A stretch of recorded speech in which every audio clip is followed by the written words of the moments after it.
Yo, hello everyone, welcome back. We are back on the Tarkov, so we're going to be doing Lighthouse, obviously. Let me just adjust my camera a little smidgen. There we are. All sorted and all good. Yo, Shabu, what is up? Hello, Regan, what is going on? So, we've got to do 2 more kills to ShooterBorn Heaven. The only Tarkov update news we've got today, they had a little balancing change with good old Mr. Reffington. They've changed some of the prices. I think especially the ammo has kind of gone back down to normal. It was really, really expensive. Damn second, so Rob and Kluka. Hello, streamer who will keep me company as I build Lego. Lovely.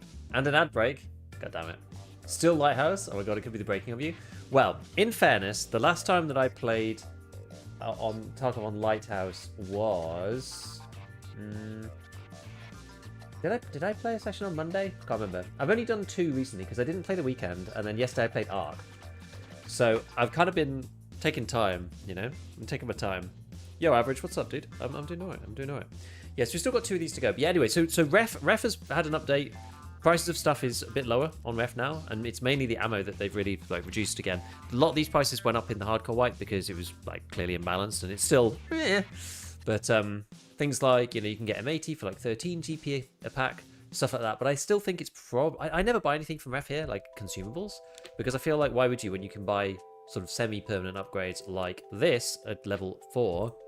So for the thick items case, this used to be 10 Lagers, and that's moved down from 10 Lagers down to 3, but you need 500 GPs now, which is that's quite a few. There's quite a few GP coins.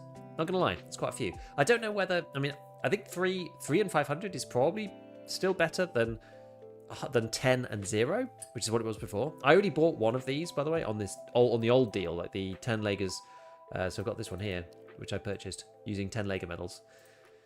So this is probably better overall, I would say. But 500 GP coins actually is no joke. Like, you can at least get GP coins other ways. Oh yeah, it was a thick items case, yeah.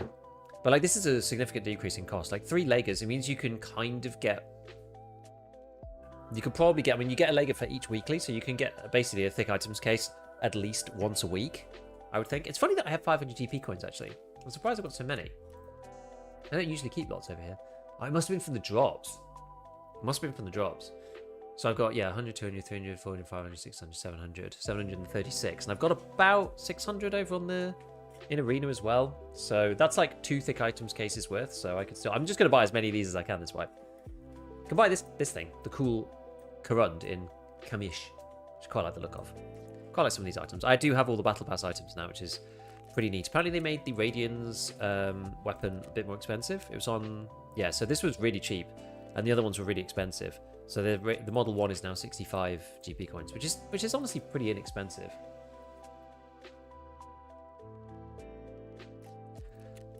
So stash is looking alright. It's looking alright now. I've actually got loads of these weapons cases. I keep buying them through this Sparta here because I've got lots of fuel and end up doing the pistol cases, but I don't know if it's actually really worth it. I should combine some of these together to thick weapons cases at some point. I've just thrown loads of junk in them for the time being, just to keep stuff out of the way. Try and make everything nice and tidy. To be fair, the GP cost for the ammo was insane after hardcore. It was, to be fair. It was. I keep throwing G28s in here, and I just keep getting 14-hour runs, and it's really annoying. I've got half an hour to go. Let's just quickly run our scav through while we just chat and have a look at stuff. Did you finish Punisher 4? No.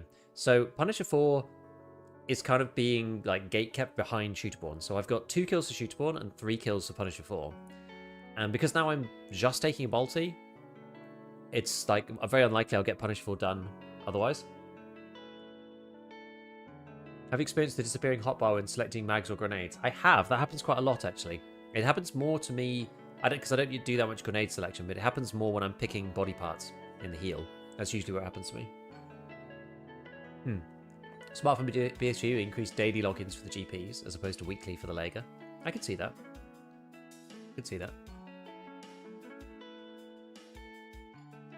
Well, it means that I'm going to have to stop using GP coins to buy Battle Pass points in Arena. I'm going to have to start using actual money.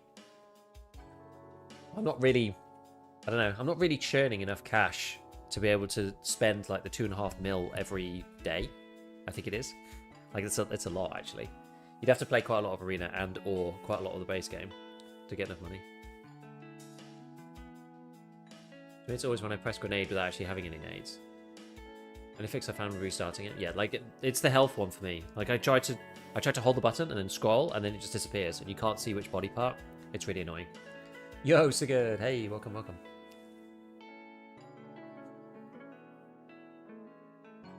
Yeah, the ammo cost stuff was crazy. I think what they should have done, personally, is just like left it as it was. Oh, access card. They should have left it as it was, but just disconnected ref. Would be that was my personal preference. Should have just disconnected him for the hardcore wipe. I don't think it made any sense to have him in there. I'm basically just like rotating through I've been doing a lot more just quick scav factory runs, to be honest, because it's basically so easy to do. This guy's like dead for a reason. We'll find out in a second. Decent, what's up? What's up? I did a few other random things, just like stash management challenge type things as well, which was like Crisis is primarily, once you've got the LEDX, it's primarily a stash management kind of game. Okay, that's not good. Go in there, see if there's anything in here.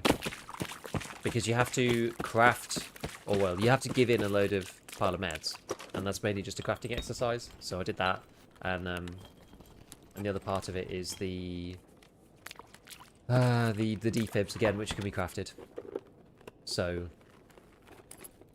I did that one, and then what else I did? There was some other quests I did as well. I can't remember which one it was. Just other ones that just are annoying and require. Oh yeah, circulate. I did that one too. You just have to sell Ragman like 250 different backpacks. Kinda crazy. Kinda crazy. Is to get it on interchange new? No. Is that just a scav? Maybe it is. I've been killed quite a few times on factory. Yeah, so to get us underneath, right? He's in his little like hideout. Killer's built him a little hidey hole, you know, man cave.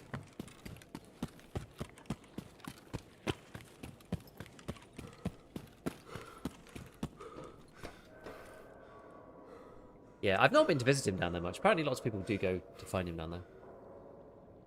You can get like GPUs and other stuff down underground. I've only been there once as a scav because I was trying to find some meds. Never knew he was on the map until I heard him breathing when I was traveling through there. Yeah, yeah. How are you all finding the RAM event? It's quite helpful because it means I'm slowly actually building up my GPUs, finally.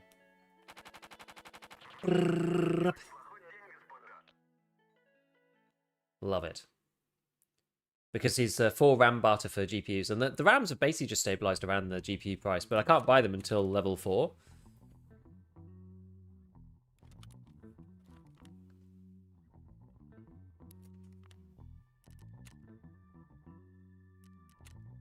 Sorry, level 40. Level 40. I say level 4. Can't buy them till level 40 off the fleet. Is PvE fleet mixed with PvP fleet? No, they're separate. I choose ShooterBorn because people need to crouch walk through the car to get together. I thought it was just a new area where killer could spawn. I must say I was surprised when I got a sledgehammer to the face. I love it. Yeah. I kind of got... Because I'm always on the hunt early wipe for like all the information. I end up usually seeing this stuff before finding it myself, normally. I'm like trying to aggregate as much info as I physically can. Yeah, the RAM thing, it's such an exquisite troll, it really is. They just like trolled everybody with this like RAM event. It's so funny. Genuinely is so funny.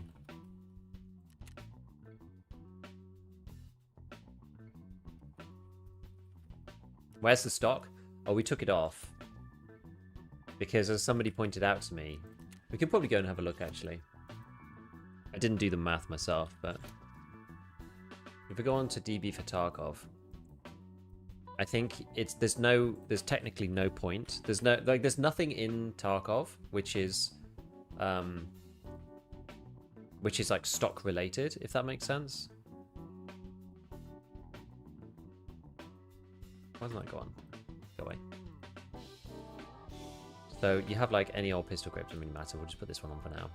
So the stock, you see, so you've got your... I guess actually let's put on the suppressor. And then just stick on anything really. Actually, we'll do 4 to 6. Let's have a look. Just like voodoo, just put it on there.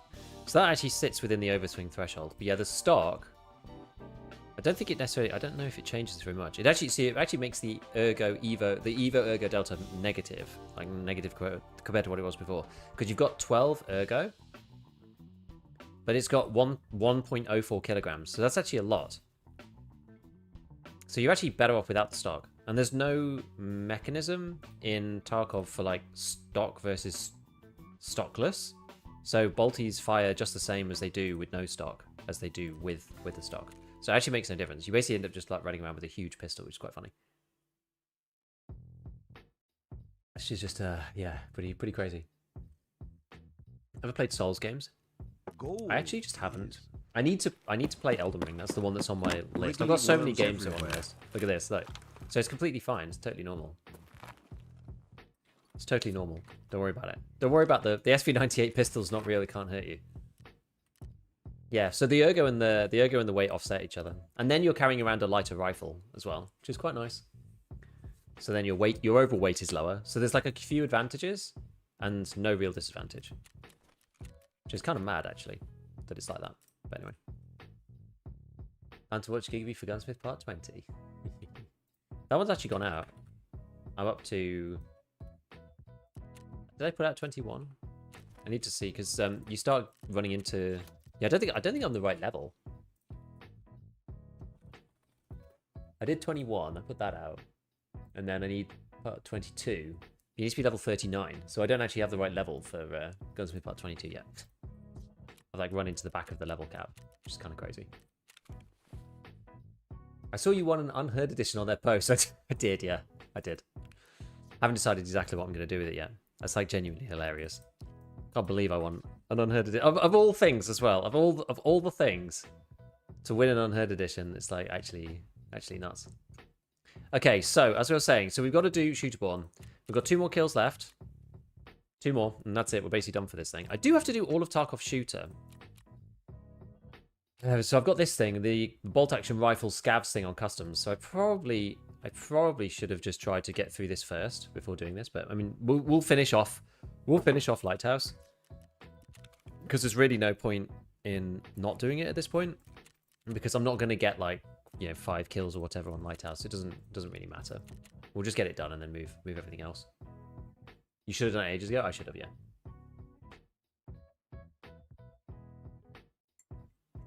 You will regret it? Nah, it'll be fine.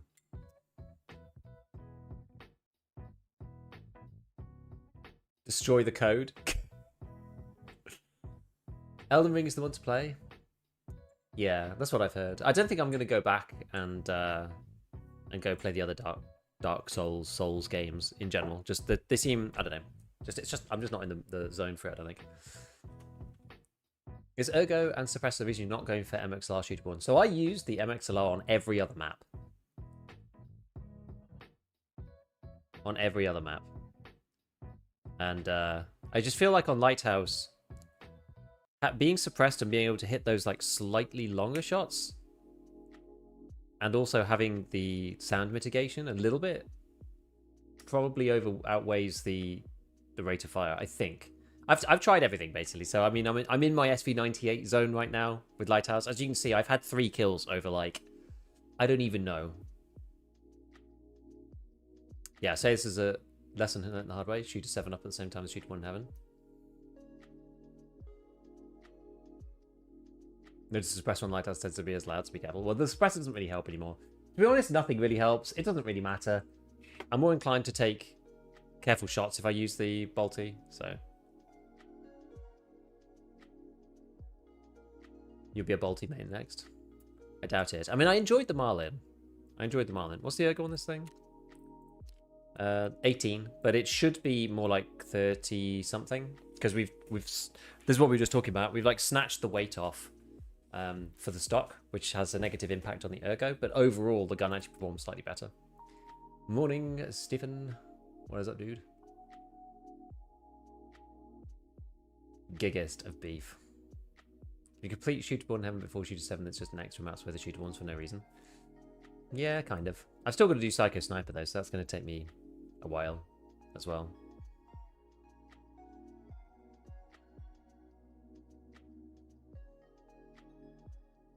I mean, I've literally got 2 kills left. I should have done this before, but I didn't.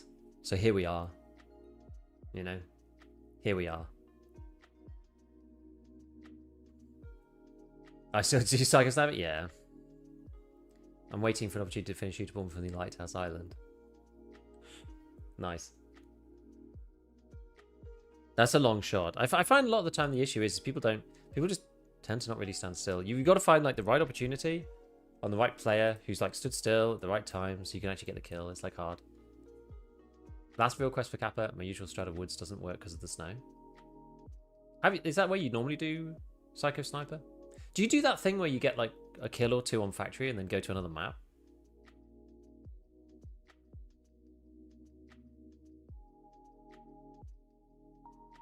Yeah, over 80-meter shots was annoying. I managed to get the 5 done eventually through just doing ShooterBorn. I was like, surely I'll get 5 at some point.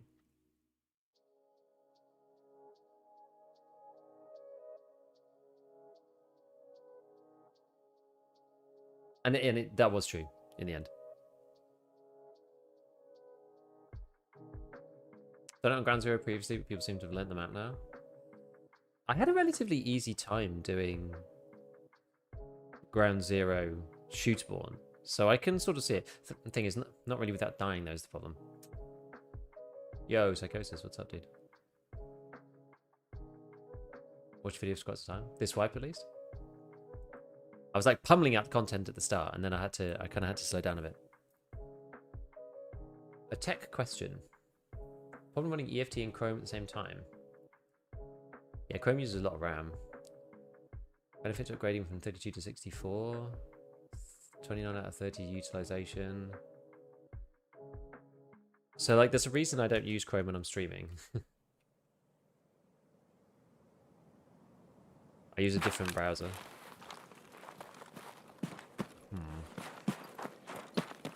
So we're trying a different strategy at the moment on this side.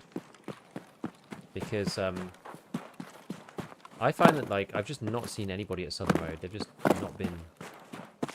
They have not been forthcoming about sniping me. Which is sort of what I wanted. So we're going to go over here, and I'm going to probably head to the roof. I've only done this strategy one time. I've not really got any kills over here recently. I guess I could be seen from there, which is a bit annoying, but...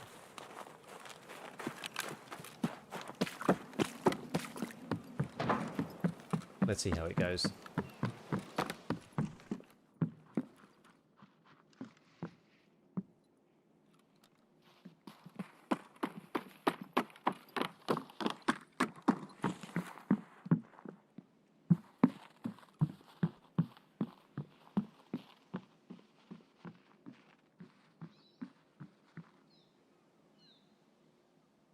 The hell?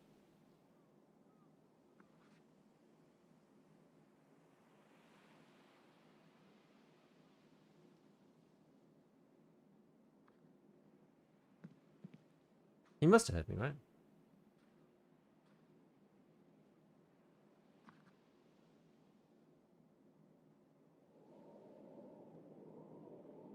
Ooh, nice wind.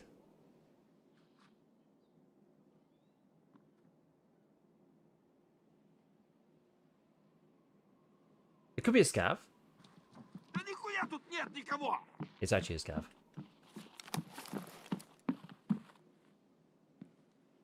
I thought for a minute, I was like, maybe this is a scav, actually.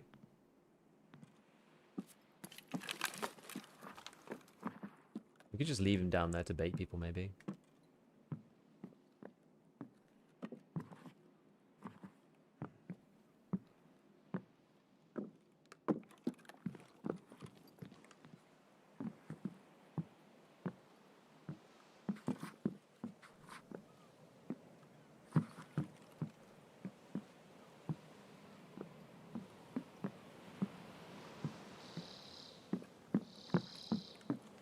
See if we get the other side. Yeah, movement is actually kind of hard to distinguish, I agree. which is pretty cool actually. It's like kind of good, right?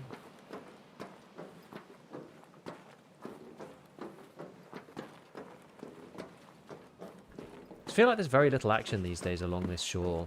Like most people know the meta of this, which is just like not to move along it if at all possible.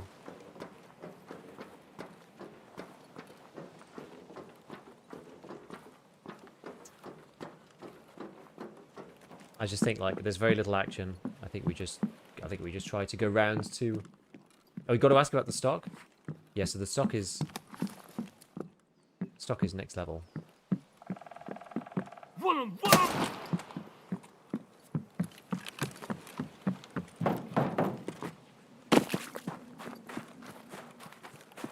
mean, I might get caught by somebody here now that we've fired. I was tempted to just like run past the scavs so as not to make any sound, but.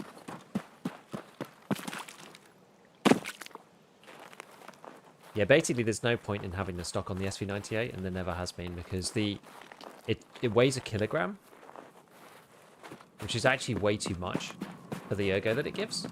So everything in Tarkov is like a balance, right? Like we know this most keenly from the overswing calculations. Okay, I don't know where that is. It's like up the hill or something.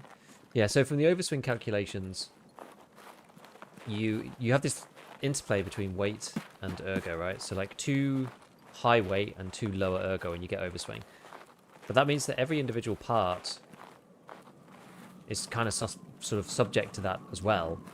With the fact that the SV98 stock weighs like just over a kilogram, the ergo that it gives doesn't offset that. And there's like, you know, even if they like perfectly offset, there are extra advantages to just having less weight in general.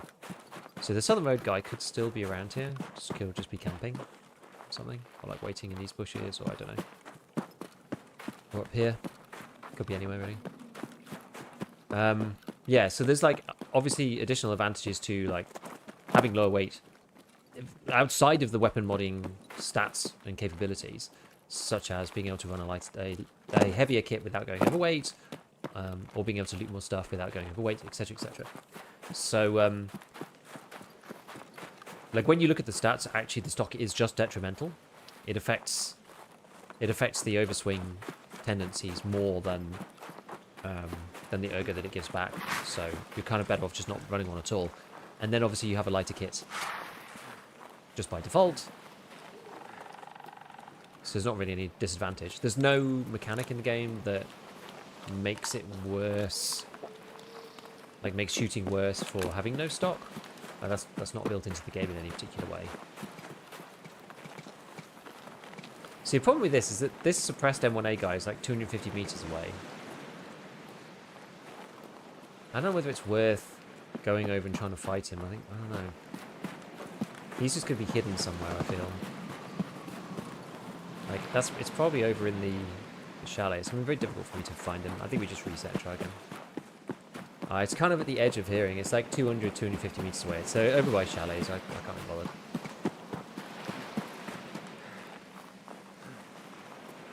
Should we try it?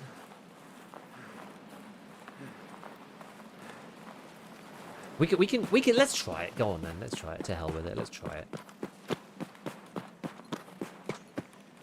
That did actually sound quite close. I mean, he's just continuing to shoot, so.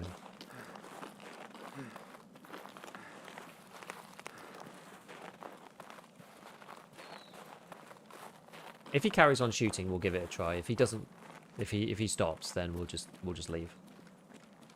We're right near the exit anyway, aren't we? So.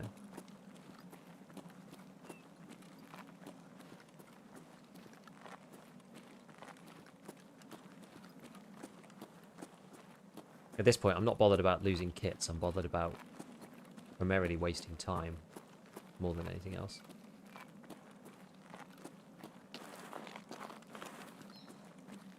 If he's smarter than average. I mean, he's been shooting over there for ages. I have a feeling he's not necessarily particularly smart. But then again, neither am I when it comes to this quest, so. Darkness rifles more likely to come back in insurance? Probably, because people probably think they're scuffed.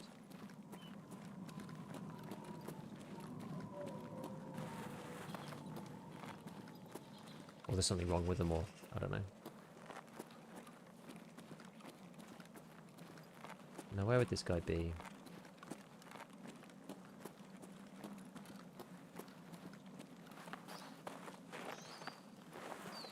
Haven't heard any further shots. We're kind of entering could be anywhere sort of territory. Like, who would they be shooting at? Probably someone in Chalet. That's why I thought it would be Chalet, because like there was like an unsuppressed AK though, which could well have just been the scav wandering around the outside. You have to chase him. Well, if I have to chase him into Chalet, then there's no point. I don't think this guy, like, this is the guy that spawned at Southern, so I don't think he's in a huge rush. That'd be my guess. I don't think he's in a massive rush to, like, race around the map.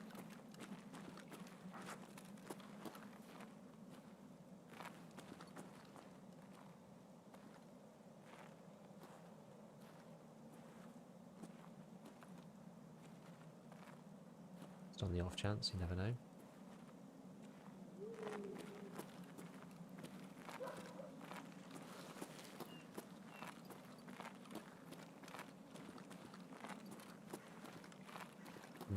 Okay, I don't see him. Was that? Maybe that's where the scav was.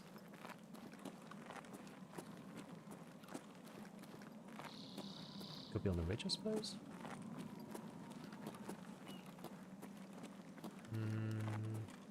Okay, yeah, I don't know. I don't know where he is. We're just gonna reset.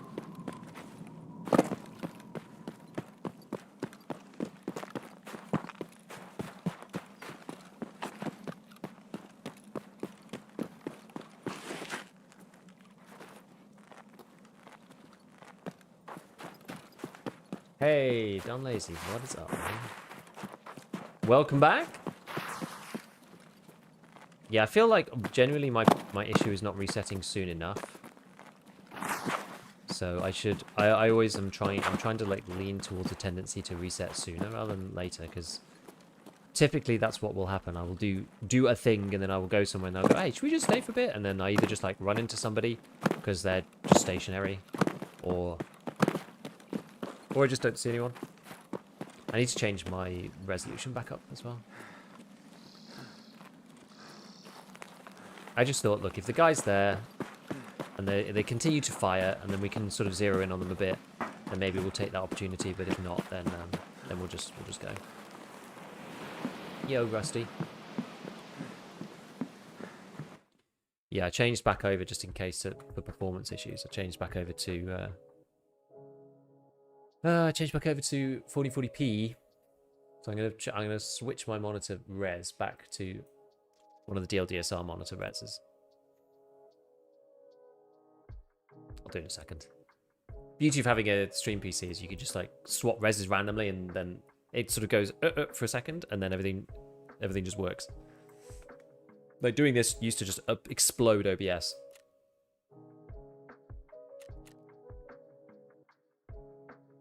I'll do it once it's loaded. I'm so glad the snow is back. I love the snow, it's great. It does make the game feel so crisp and clear. I feel like my FPS is better as well in the snow, I don't know.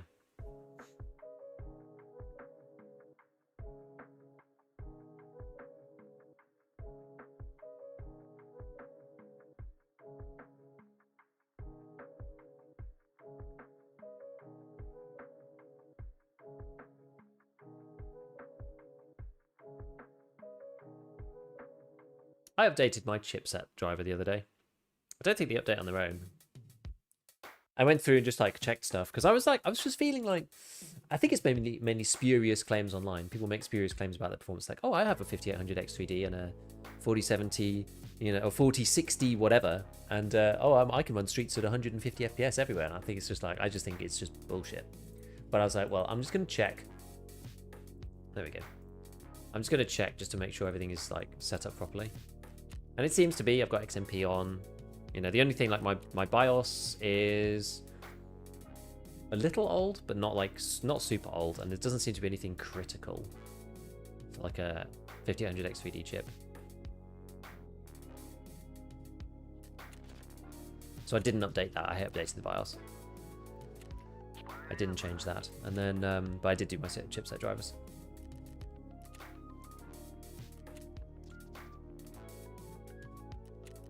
Mine needed an update.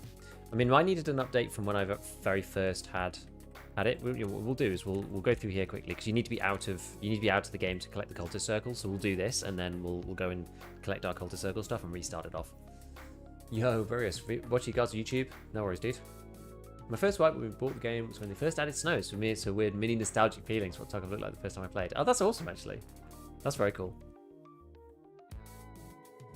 Yeah, snow is like super recent. I remember when they very first added snow and everyone, like, it just appeared in raid. Like, it was such a really cool organic moment. It was really nice.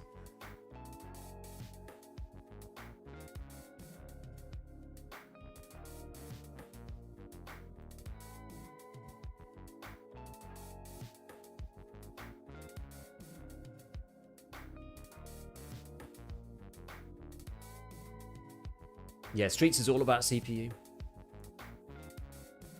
Remember one time, it was just randomly snowing that one time in 0.14.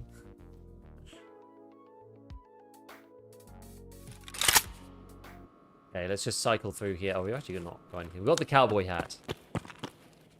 I always turn the wrong way in this room. I don't know why. I always get turned around. I got Kappa, but I'm so burned out. Yeah. You gotta, the problem with Kappa is it incentivizes speed and dedication.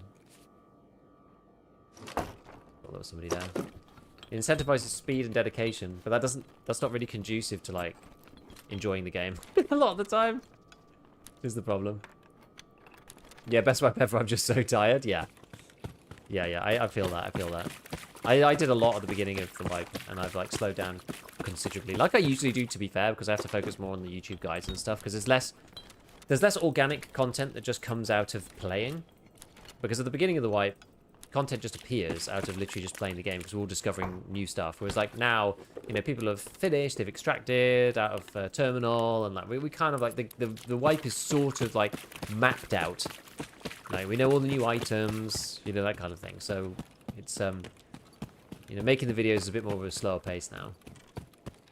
And so I tend to pull back as well, just partly because, you know, I can't keep up that level of commitment while still streaming that much. It just doesn't I just can't do it.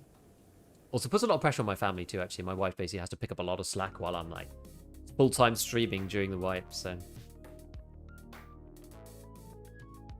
try to pace myself. There's a lot of people talking about this. Oh yeah, I actually wanted to go and check out this customs thing. Somebody messaged me on Twitter. Nibs. Oh no, it wasn't Nibs. Was it on Twitter?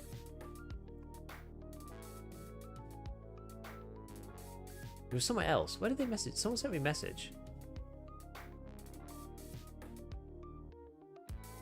Someone sent me a message somewhere about... Oh, it was on a YouTube comment. That was it. It was on a YouTube comment about why customs is so bad. Like, maybe figuring out the reason why customs is so terrible right now. Because I was like, oh, it's just this building. But somebody was like, oh, it's maybe specifically this one thing. I might actually go and check it out in a minute. I'm, like, kind of intrigued. I'll find the comment. What did they say?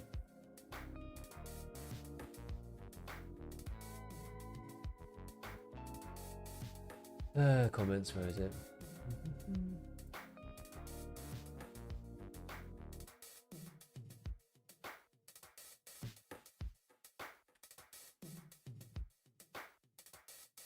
Yeah, hey, we may have found the reason why customs FPS drops so bad in the middle of the map. It's the barrel with the chem light inside in the warehouse near old RUAF extract seems to be the culprit. When you go near or look in the direction of the barrel, you lose up to half your frames.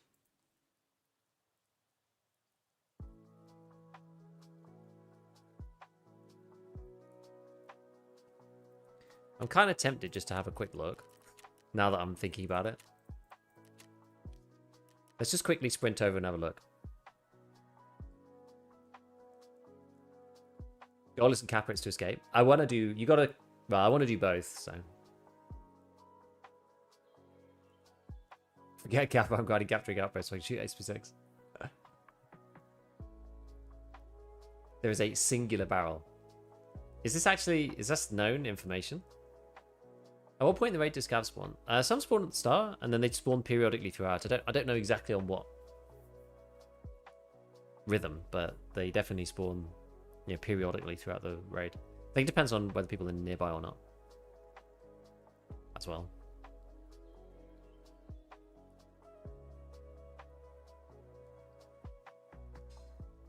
That's cool if someone figured that out. Yeah, we'll see. Down that gun.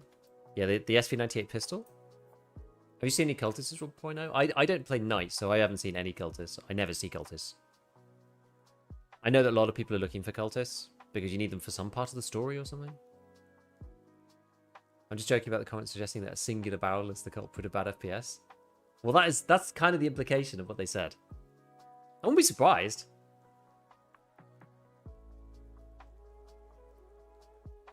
I'm seriously thinking about getting a 9800 X3D now. Like, I know RAM is expensive and it's a bad time, but like,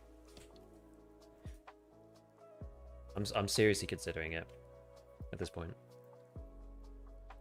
It's just annoying, kind of being behind.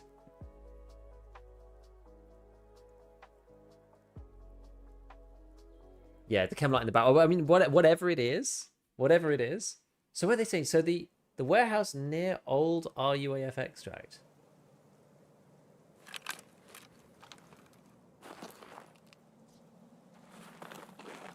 I wonder if it happens, because it does seem to happen here as well. Oh, near old RUAF. Well, RUAF... I don't know if it's here, so I don't know. I'm not sure exactly which one they mean. I mean, it's definitely here, right? I'm in an offline mode with no scavs. As you can see on this way around, it's like... And I'm running in an enhanced res as well.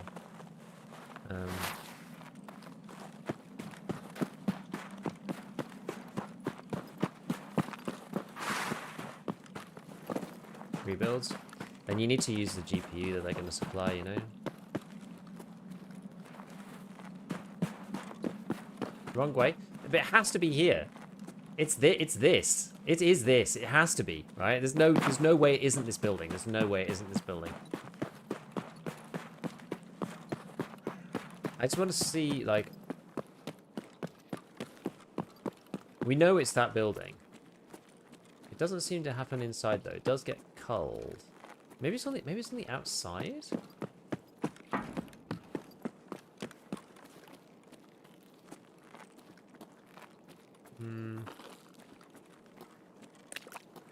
It's the building next to RUAF where you overlook the pocket watch. It can't be, though. It can't be. Sure, it can't be. It can't be. It can't be. That's not the problem. It's got to be this. It's this thing. This is the killer. I don't think it's a specific barrel or anything. Personally.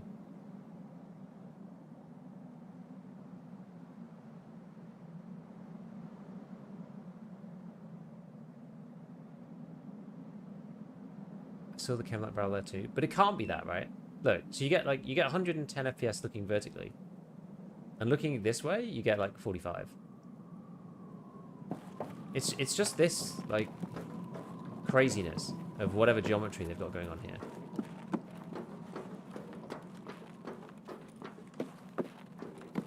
I mean, a 9800 X3D actually doesn't fix this, by the way.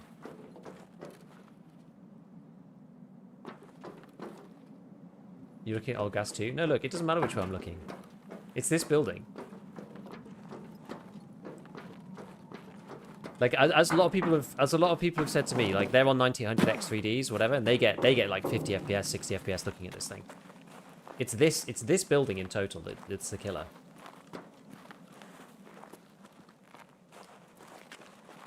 It's this one. This is the destroyer of all worlds.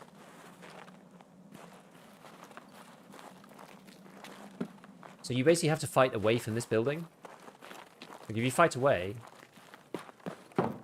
Tarkov is the Tarkov killer, I know. Yeah, I don't know which one they mean. Like... Maybe there was another place where it's bad, I don't know. So where were they talking about? In here somewhere? Yeah, could you see if you find the barrel they're speaking of? I know, I'm interested. Inside the warehouse is near the old RUAF extract. I mean, this could be another problem. But it's getting culled from further away, so you wouldn't necessarily see it.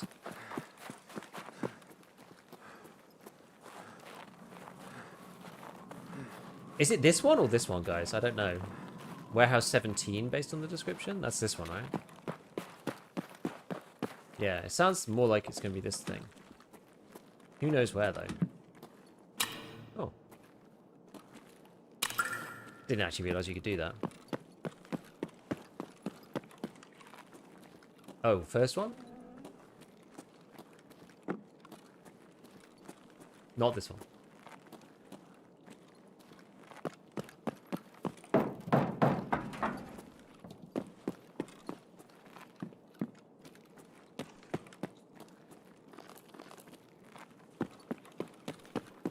Or is it this one?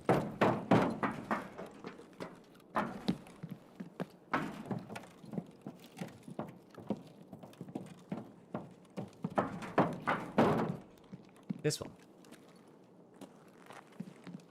Where's the issue? Where's the barrel?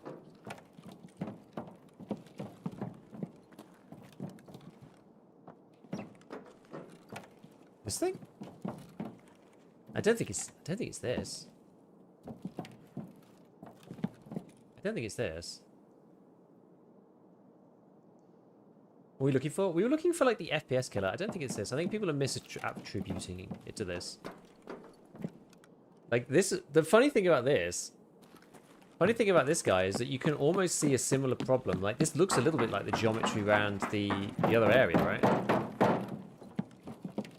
Look, so your FPS goes down a lot when you're far away looking over at the barrel, right? In inverted commas, but it's not the barrel. It's not the barrel. It's the geometry of these bloody railing meshes, whatever it is that they've done with the way this works. It's actually okay from this side, bizarrely. It's these gratings. I don't know what the deal is with these gratings, but it's crazy. So I think people are misattributing the problem to the barrel, but there's something to do with like these it's like maybe these gratings or something like this. I don't really know what's happening, but this is the same kind of problem as this one. The other one is actually just far worse. I actually think the other one is much worse than this. This one, right? This building is the just destroyer of everything. And the closer you get, like the worse it gets as the LOD gets more detailed, or at least as the culling stops. Because you can see stuff popping in. I've actually reduced my LOD quite a lot. And you can see stuff slowly popping in. Yeah, I think the barrel is being unfairly slated for this. I don't think it's the barrel. Some people don't have this problem though. Yeah, I don't know. I think someone was saying somewhere there was some speculation that it might be Nvidia cards in particular. Can you see the stuff popping in?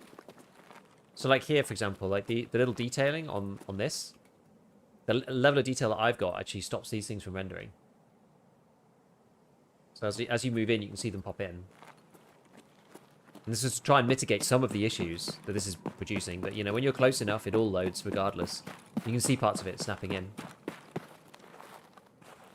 And so, yeah, I can get my... If I, like, really finesse it, I can get myself down to, like, the high 40s. Offline, on my own. Like, I'm playing... there are no scavs on this raid. This is running locally, which, fair enough, it's running locally, so that might maybe make it slightly worse, but there is no AI. An object LOD issue? I don't know, or like they've forgotten to... They've done something to the mesh and it's not been optimized or whatever. Like, I'm no 3D designer, but I mean, look at this stuff. It's something to do with these meshes. They've done something wrong with this, surely. Do you use DLSS? Yes. It went down this low when you left the other building looking this way. Yeah, this building just destroys everybody. It destroys everyone, even people with good systems. So I don't know. I suspect it's something to do with this. This like sort of semi-transparent mesh. I think this is destroying everybody's FPS. Something like that. Oh, that would mean it's not LOD. Was it? I don't think it was as low though, right? Do you? Oh, sorry. You're quite right. I'm not using DLSS at the moment because of the issues with smearing. No, you're right. You're right. I'm not using it anymore. Do you have I don't know how I got better performance than you. I got 5700 X3D, 32 gig of RAM, and an RTX 2080. So it's these kinds of comments that got me doing like a deep dive run of my system, being like, what is everybody talking about? I mean, maybe it's a newer GPU thing. I don't really know. So I mean, the FPS is slightly better from here, 48 rather than 47 or something. But I run a 14700K 4070 Ti. I don't have any frame issues there showing it right now. I do stream on a separate machine, yeah. So my FPS is slightly better, 51. It might just be, it might be part of it's being culled behind this though. If I look at, let me have a look at the window. I'm still trying. This whole area just like confuses the hell out of me. Yeah, not just your system. This is the thing. It seems like random. So there's people with like, I mean, this is Tarkov in a nutshell. To be fair, Tarkov's always been like this. There are people with worse systems than me getting better FPS than I've got. There are people with similar systems to me getting worse FPS and better FPS. And there are people with better systems than me getting both worse and better FPS than I do. If there isn't anything more Tarkov than that, I don't know what there is. So I don't think this is. I don't think it's culling through the trees because I don't think it can. Oh, that's horrendous, actually. These ones seem sort of okay, though, don't they?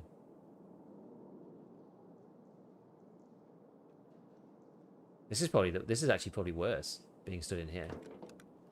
Maybe the issue is there isn't any LOD on those railings or something like that. I don't know. RAM speed bottleneck. I mean, I'm on an older AM4 system, so it could be. I don't know. I really do not know the answer to this conundrum. To be honest with you, I don't know. I don't have this issue. Cannot tell you why. Yeah, I don't know. I really don't know. I don't know the answer. But it really is curious. It's like really, really bad. And as soon as you turn around and you're not looking, it's a hell of a lot better. Although in here, it's like there's still a lot of these particular textures. I don't know. Extra wisdom is 3D cache reduces direct performance of impact of RAM. LED would make sense for those grates. Shouldn't need LED because they're flat plates. I mean, it should be. Unless they've modelled them or something. Or I mean, they do just look like... They're just textures, aren't they? They're just textures on flat plates with the transparency effect. I think. Like this should just be an effect to make them look like they're lit. But they're not, actually, I would guess. Maybe there are 2 copies of the tower. I don't know.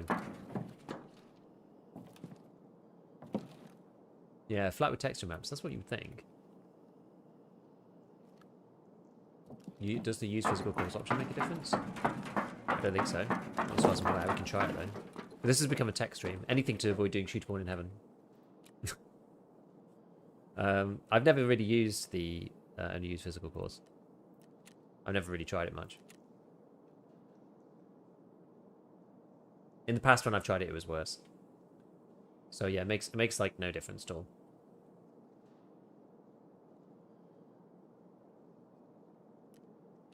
Makes no difference. I've never had it make any difference, really.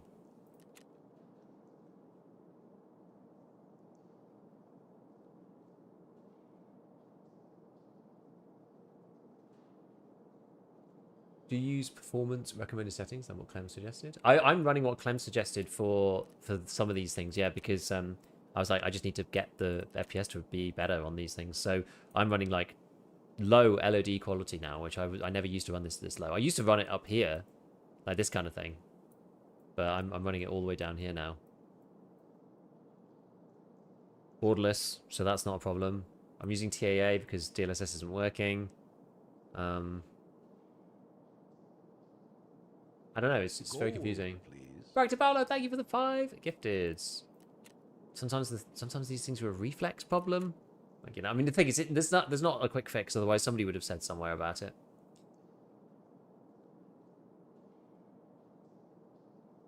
If you try FS3 to set your memory, use Skyrocket or something when looking at the building. Oops.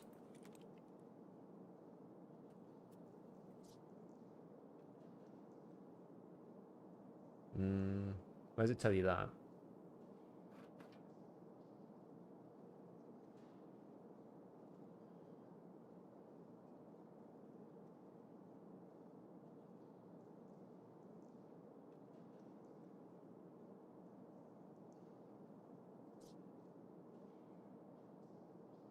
I do the RAM cleaner thing.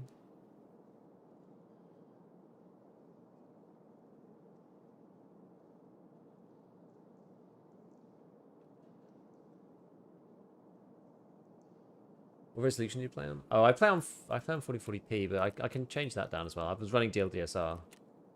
This is not just a me problem. Loads of people have this problem, by the way. So it does make it a little bit higher, actually, doing it like that. I wonder, I'm just going to try something. While we're here and we're talking about it, hopefully this isn't too dull and you guys don't mind. I'm going to try running it back into like 1440p native. So 1440p native, 1440p res, borderless. Because otherwise I'm running it in like a weird res, which maybe it's like doing something weird to the Windows like graphics manager or something. I mean, it is slightly better doing it this way, actually. That does seem to be a slight improvement. There's probably less, like, translation just has to happen in general. That has saved me, like, 10 FPS. What I was doing before was I was running it in DLDSR mode, so I had my main desktop was being run in, like, not 4K, but, like, 3.3K, something like that. And then I was upping it in here, but then it's still in borderless. Why 936? Oh, it's just bandwidth on Twitch. Yeah. Standing below that tower you are in offline with 5000 XP and 5070 Ti, I get 90 frames. So on online the FPS sucks. I mean, is that like standing below it doesn't matter. You have to be looking. You have to basically try and get as much of the tower and its kind of as much of the tower and its like rails as you can, and it can't be occluded. So you have to stand in particular in this side here. Well, I'm just gonna use SJ6 so we can run over there. I noticed my phone sipping this wine. We were never under 60 there. So like here, it's partly occluded, right, by this thing. So there's some culling going on probably. So you have to get like right over to it. What issue are we talking about? We're talking about this thing. So Nikita was like collecting, and a lot of people have been talking about it, but Nikita was talking about, you know, things that he should fix. Or things that the guys should fix. And a lot of people have mentioned this particular section. Like, you basically have to get as much of it into the screen as you can. If I drop the SV98, if you get as much of it into the screen as possible, like that will, like, minimize your FPS. It does actually seem a lot better, given that I've made that graphics change, bizarrely. It's, like, nowhere near as low as it was.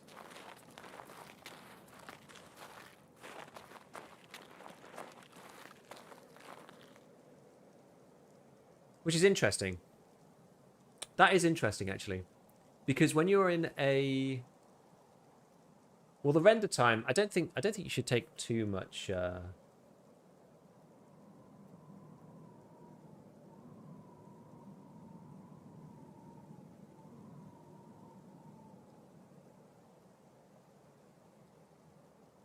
That's more of a function of just like what your frame rate is, right?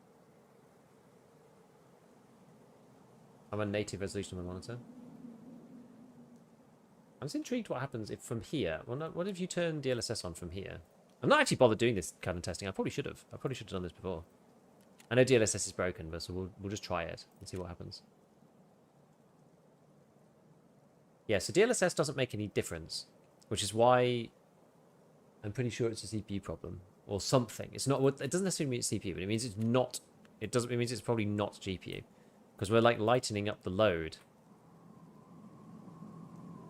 on the GPU, and it's not changing the FPS. So funny, I have a 5800 XCD again, standing in the same spot as you with 120 FPS. How? I don't get it. I like there's people who have exactly the same system as me, case in point, and they get like way better FPS than I do.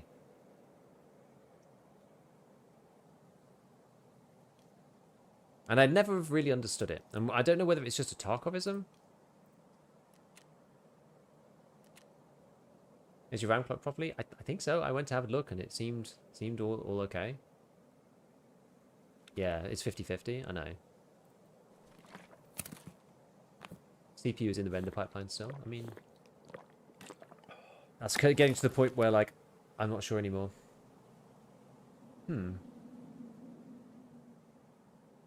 67. 67, 67, 67.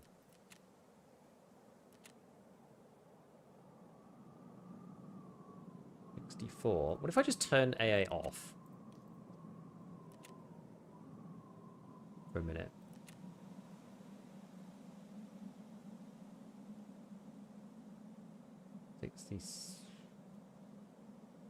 It seems to make that much difference. You put it on like performance FSR, just for argument's sake.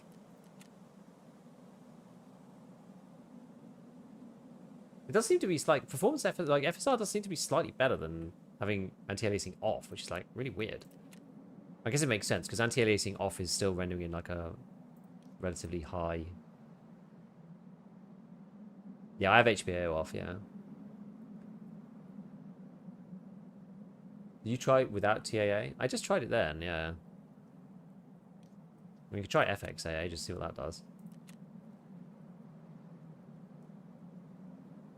That's about the same. Almost seems like, I don't know, it almost seems like DLSS. What if you play it on the old one, like if you play on like F?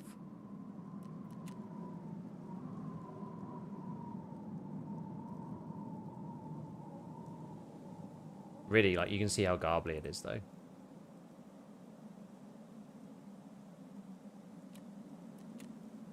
It's not very stable, unfortunately.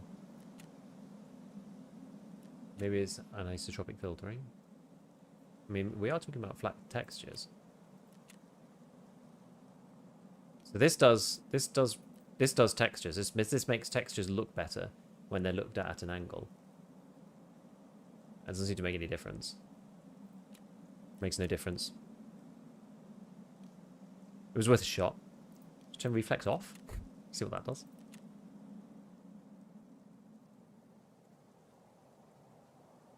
That doesn't help. That doesn't help. Sometimes reflex is bugged. Like it's just there's so many different things that it could possibly be.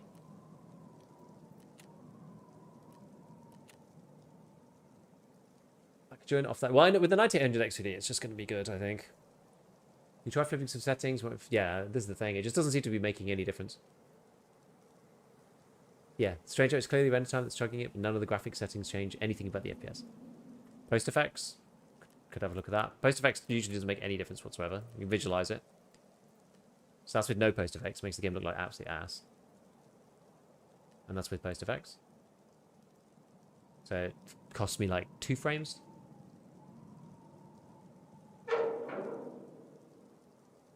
Three frames. Yeah, post effects at least likely to have a performance critical bug, I think. I think that's true. Yeah, Hags, I think I've got... I don't even know where you put that on. I've got hardware accelerated GPU on.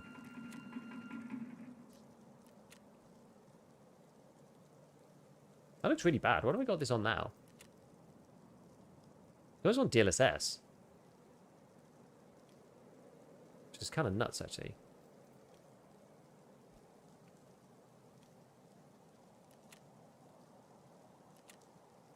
Also, it is different.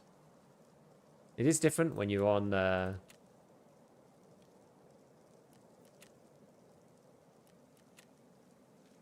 when you're in online raids versus offline raids as well. Right, whatever. Anyway, I'm fed up with this. We've got to go and do Lighthouse. Yeah, so I have Hags on here. It was one of the reasons why I got a stream PC, because I have hardware accelerated GPU scheduling on this machine, and then have it off on my stream PC because OBS doesn't really work with Hags, annoyingly.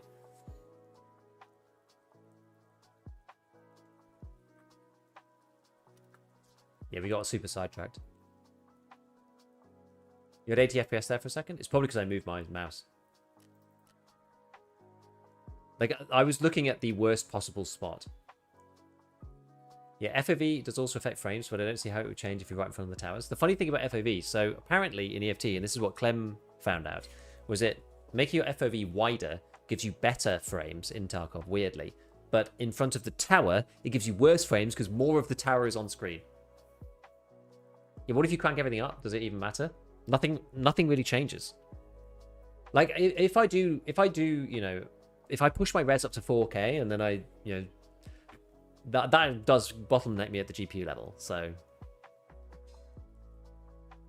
what tool are you using for the metrics? I was just using the in-game frame counter for the time being, which is not necessarily the best tool, but oh yeah, I think the whole point of doing all of this was to get our our cultist circle to come back.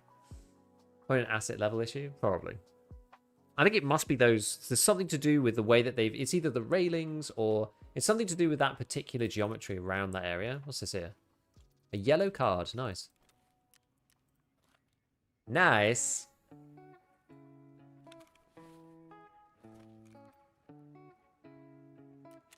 Stick another one of these things in. This is the savior of this cult circle for me. Although I just get 14 out every time, which is a right bugger, but anyway.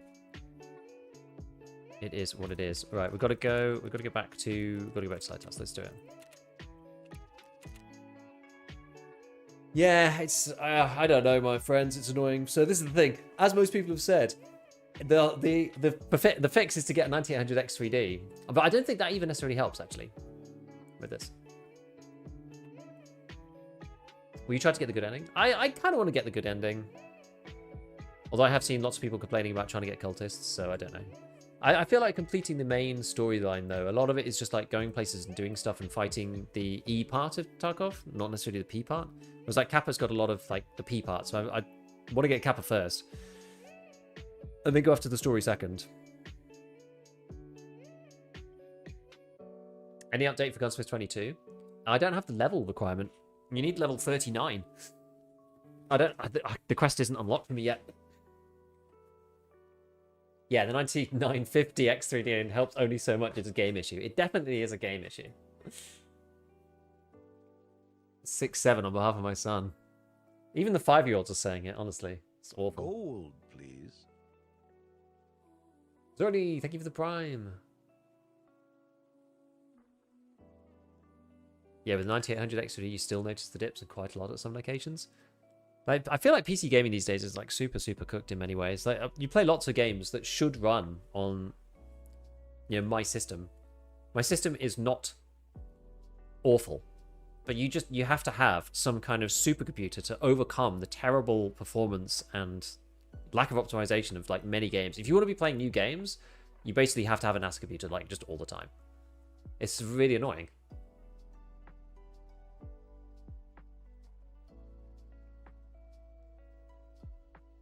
Get better FPS on modded armor than in Tarkov sometimes. Oh my god.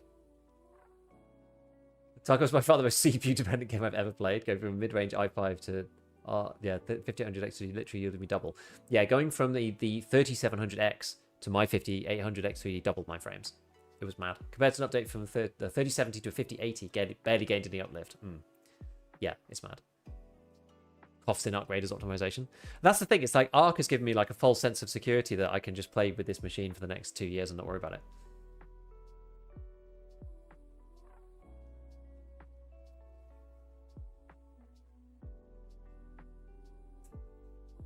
You're gonna get the tax machine harder than Tarkov Star Citizen. That's probably not the epitome of optimization either. I wouldn't imagine. Yeah, the game's like 120 gig. What was that thing that Helldivers did? Was it Helldivers? They recently partnered up with those guys and they took the installer from 100 gig to like 27 or something.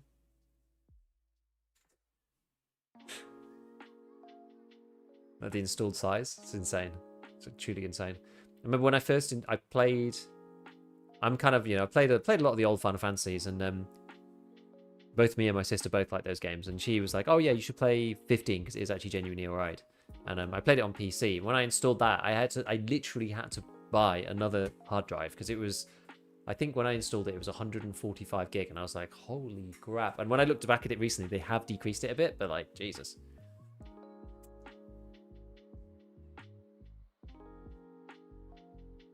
Yeah, the file size of Tarkov isn't that bad. Yeah, I agree.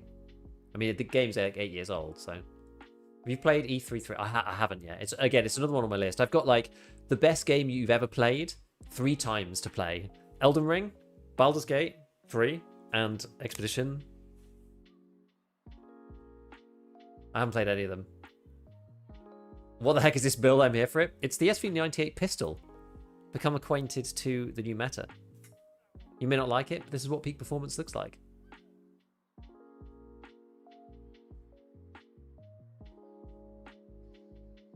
Oh, I do remember reading that, Deadstroy. Yeah, the Helldivers had a lot of duplicate assets to make it easier on a HDD. It's like depending on where you are on the platter, like you could be closer to one than the other. It's this spawn again for the 20th time. Every time we play at this spawn. Although the other day I was getting the other spawn constantly. Why can't I walk up this very small incline? Story of my life. So, like, one weird thing that's happening to me at this spawn is that I'm just not seeing anyone. We saw that one random scav run in. Otherwise, I'm just not seeing anybody. I'm not seeing anyone from Southern. I'm not seeing anybody from further north either. Non-California compliant SV98. Is the ergo crazy or something? Nah, it's actually a very like minimal. It's a it's a small optimization in reality, but you save a kilogram on the overall gun.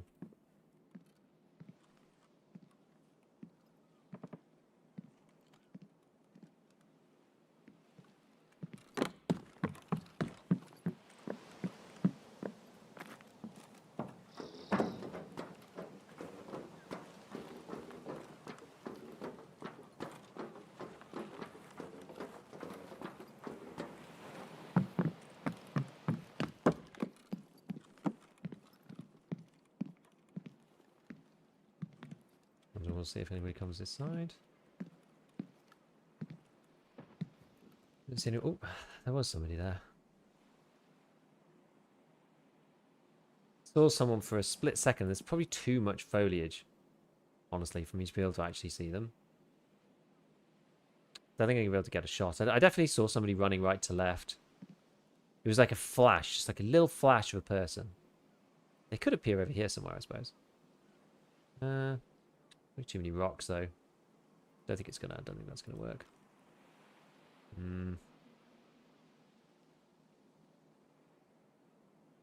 don't think it was just an artifact.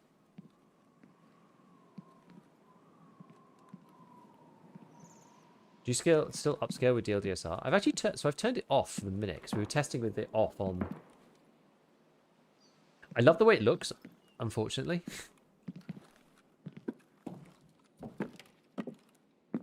Like, in certain situations, it will eat your frames, though, so...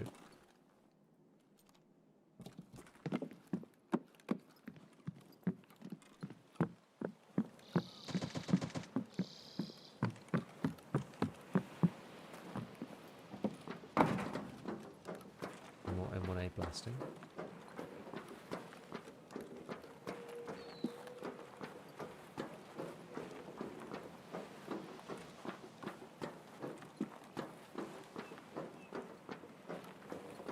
I just feel like these days, I just don't think anybody comes this way. Like, nobody wants to fight along the beach.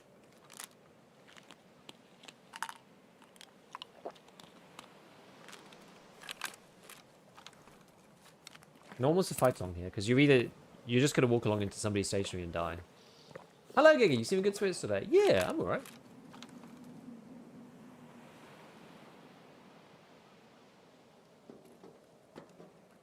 I'm doing good.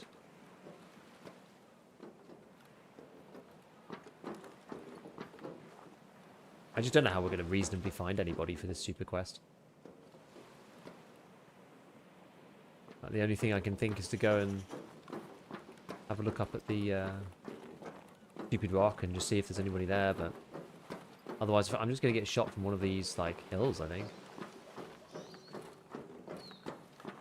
I just never see anybody around these oh, that's probably too far. I just never see anybody around these bits anymore. I don't see anybody at any of the spawns. I've like spent multiple raids waiting for this guy to fight me at Southern Road, and he never does. Like, this spawn in particular is really, really bad, right? Because you're like stuck to either fishermen's cottages or going over this side.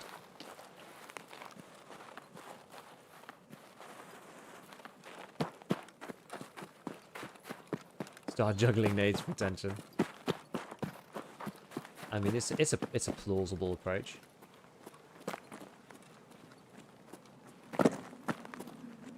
Just wish I get a different spawn. Last time I think it's fair you were struggling with this quest a little, so it's all good. Yeah, but we had a big reset, you know, and we played Ark last stream, and that was good fun. So I don't mind coming back to it a bit. I feel like refreshed and rejuvenated. I'm ready to try and tackle it. We need two kills. Well, 2 headshots specifically. I don't want to say 2 kills because it's not strictly true, is it? We need 2 headshots. I'm just like, I just kind of need to get into a place where I get an opportunity.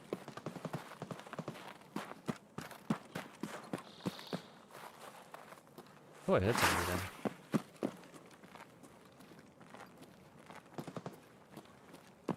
Getting into an opportunity to fight somebody in a sort of semi-fair way.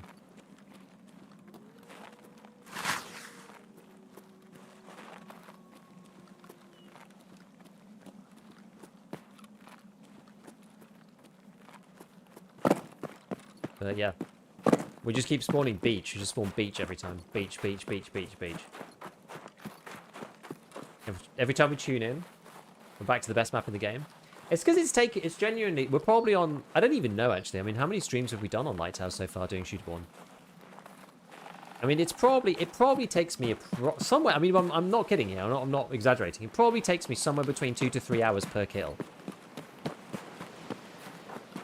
Try MXLR at the houses. I have tried that, but the problem is everybody there is doing assessment, and I've yet to run into somebody who's not got a full auto gun, and they just kill me. I have to specifically get a headshot, and I get into the scraps, and then I just get shot. I die just immediately.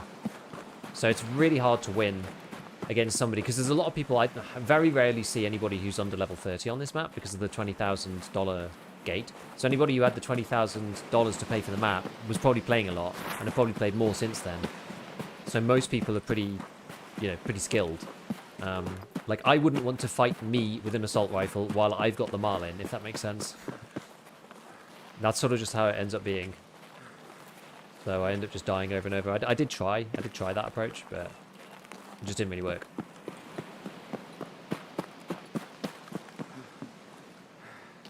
Can you transit? You can, but most people aren't.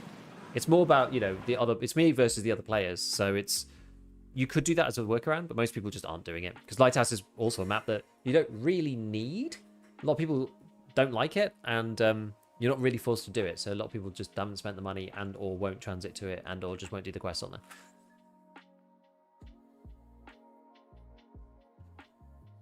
Yes, ref prices have been greatly reduced, yeah. I don't know about cultists, I'm not sure. Hey, Baz, thanks, man. Lighthouse is the reason I'll never get Kappa. I just don't like any map where you're incentivized to just, like, reset over and over again. Like, if you spawn Southern Road, a lot of people just literally turn around and just leave. Which is crazy. Right? It's crazy that that's like, the way. Like, oh, yeah, this is just the accepted way that things are done. Like, you get that spawn and you just extract. People quit the white when they get to Lighthouse? Yeah, they do. They actually do. Oldest pre-spawn's gone up 5%. Okay. Did BSG put out any notice, or is it like logical or someone?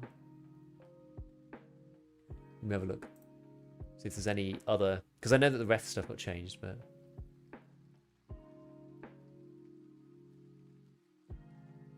I haven't seen anything.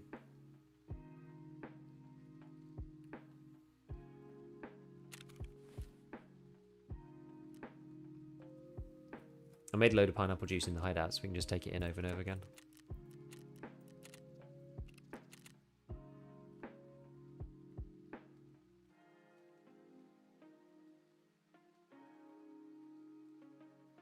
I had the 20k pretty early because I sold everything to Peacekeeper. What level are you, Agronox? Yeah, can you imagine if Southern Road wasn't even available for players on that side of the map? I think it would honestly be... Well, would that be better? It might be better.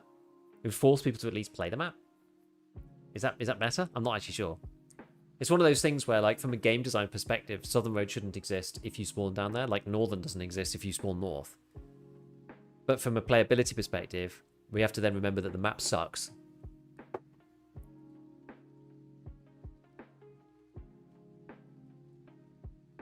Do the same. Sold Peacekeeper currently level 29. Yeah. So you started late, you're level 29. So, like, this is the thing. Everybody that I see on Lighthouse is level 30 plus. Anyone have any remedy for the customer's performance for the new building? It's so funny. We literally spent like 20 minutes looking at that 15 minutes ago. The short answer is there is nothing to do with it. You just got to fight away from it. There's no magic solution, really. I turned DLDSR off. I'm running back in my native 1440p in Borderless. And that did actually give me some extra frames. I don't know where that was losing frames, particularly, because it didn't look like I was GPU bottlenecked. I'm not sure, but yeah, don't see a lot of people this wipe after Test Drive 2. Most people just quest here. It's true. You support Test Drive players every raid, and now we don't. Yeah, because people plan to play it somewhere else.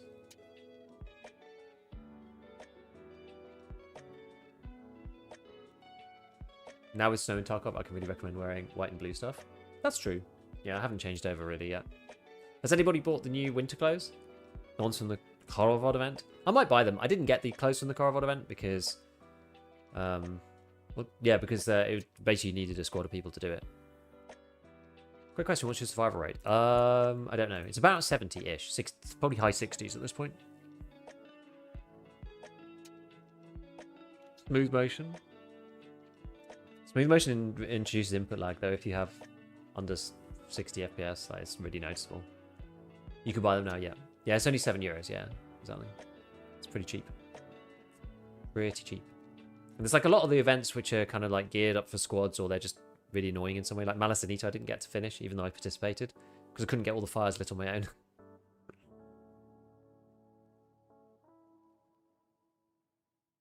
Yeah, the new winter clothes were a must-buy. Thing is, you'll have them forever. I kind of don't mind. Gold, please. Got it. Thank you for the prime. Thanks for 11 months. Appreciate it. Yeah. Wish there was more winter gear to go with the winter clothes. Yeah. There's not that much, actually. There's like the balaclava, there's the bank robber rig, there's the backpack. What else? Anything else interesting? I only got the Korovod clothes because there was an arena option to earn them. Oh, was that also annoying? I don't remember. I feel like that one was also annoying. There was something to do. I think you had to play Blast Gang or Team Fight, and I didn't want to do it. Oh yeah, the Ratnik helmet. Yeah, true. TA or TA high? I'm not sure if it matters. I'm actually not sure if it matters. Is Arena ever not annoying? Yes! I play a lot of arenas all the time. Oh yeah, Flux. There's a Flux helmet too in white. I quite enjoy my time in Arena.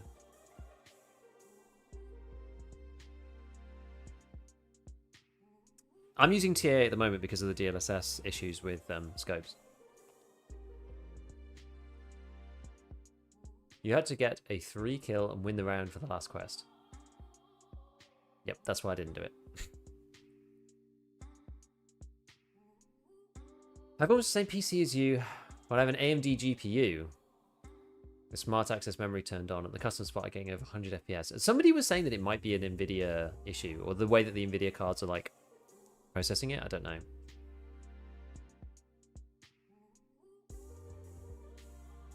I still feel like there's something missing from my system. I don't know what it is. I feel like I could squeeze more juice out of it. It feels like it performs like fine. Doesn't feel like it performs as it could. I'm not enough of an enthusiast to like fuss with it enough though. People keep saying they get more FPS, but they're on 1080p. I don't remember seeing much frame hit from moving to 1440p, to be fair. Yeah, XMP is enabled. I did check that. I looked at XMP. I looked at the BIOS. Mine's on updated enough one. I didn't flash it to the latest, but I don't think it matters. And I did a chipset upgrade, but it doesn't seem to make any difference. 4K with FSR quality, so you're running even higher FPS than I am. Higher res than I am.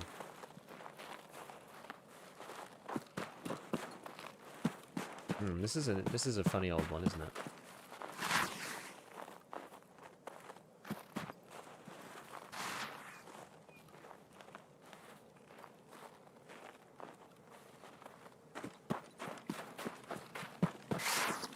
I'm like, we're sort of halfway between sandwiched spawn.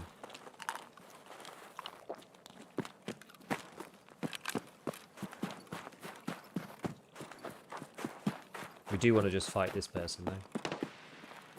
That was behind.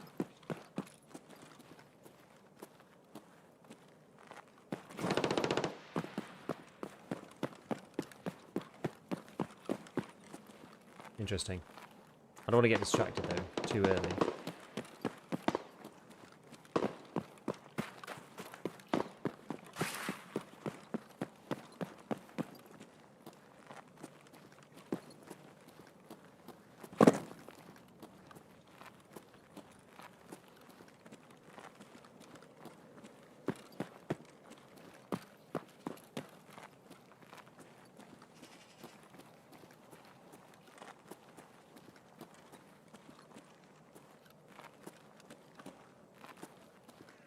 don't want to fall off. You know there's somebody down there. Maybe I keep going. Maybe I keep going.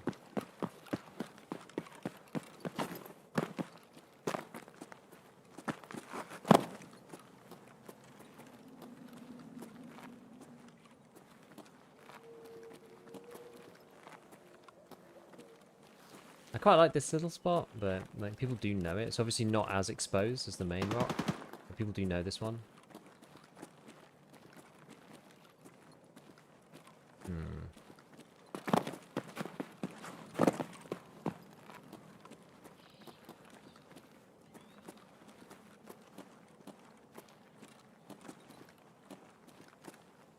No, Marion isn't opened, I'm pretty sure. Like, in my experience, people are just not opening Marion.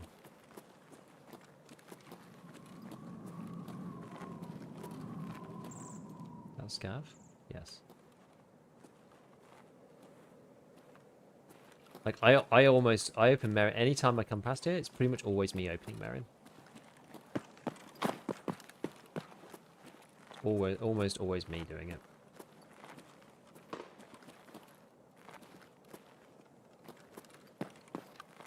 Not really been much joy with the Marion car.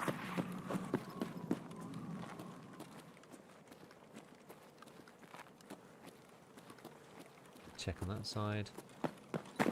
We know there are people south. There might still be somebody over there. I'd be surprised if someone didn't spawn in there. Almost always do. I ignore Marion. The loot is sometimes okay, and the key is so cheap, I figure like you may as well bring it with you, right? If you're walking past. Like, I'm not going to desperately go and grab it now.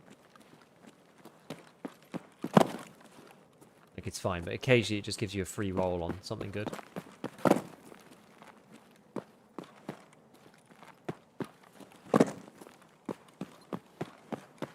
Oh no, there's somebody there. No!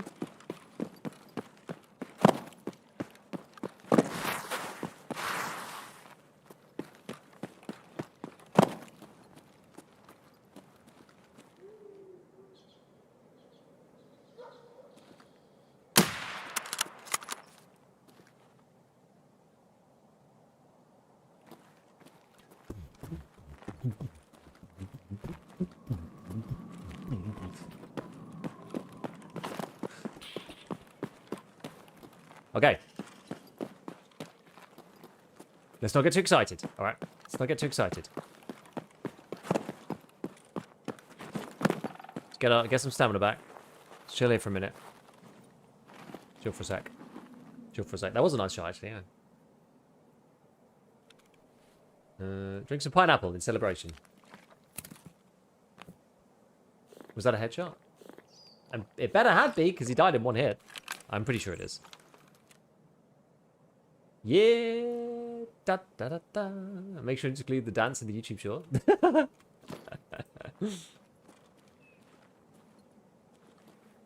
Flux man. Oh, there's another one. There's another one.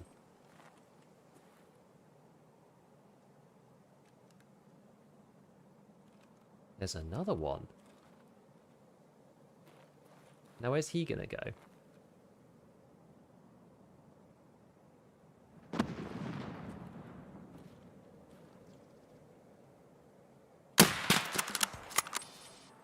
Oh, it's beautiful. It's beautiful, my friends. It's absolutely beautiful. Thanks for peeking again. Thanks for peeking again. What a raid. Yeah, that's good. Let's go loot.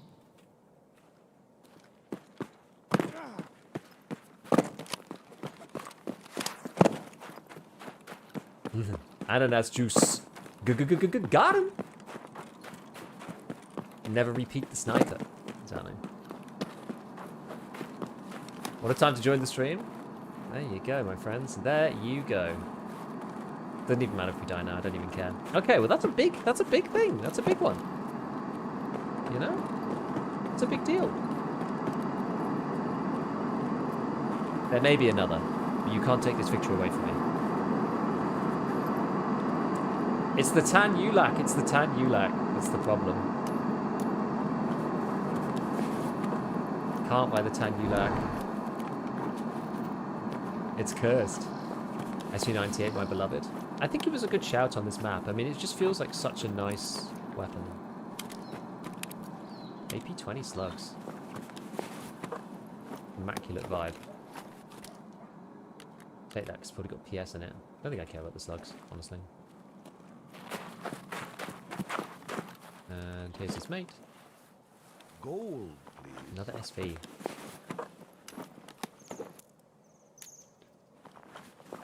Actually, we'll unload this and then... Everyone's playing the SV98, it's crazy.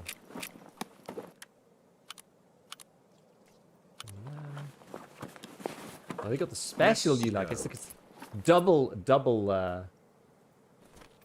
Especiale double ULAC winners, these guys. Love it. Mr. Karund.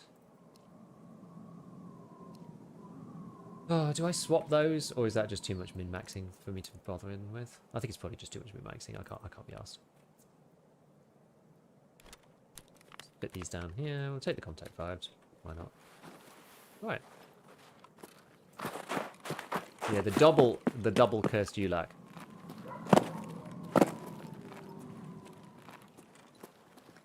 More SV98 than you can shake a stick at. They're all doing the snow camo. Yeah, meanwhile I look like this. I like the video ULACs. Yeah, they're pretty cool. They're pretty cool. Dale, thank you for the 16, by the way, dude.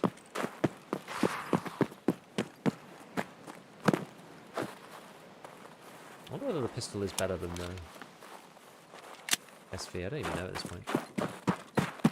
Crunch, crunch, crunch, crunch, crunch, crunch. AICS M700. Yeah, I do really like it. Yeah, Marlin Beloved for the fire rate. M700 AICS is certainly a winner. It's a good one. It's a damn good one.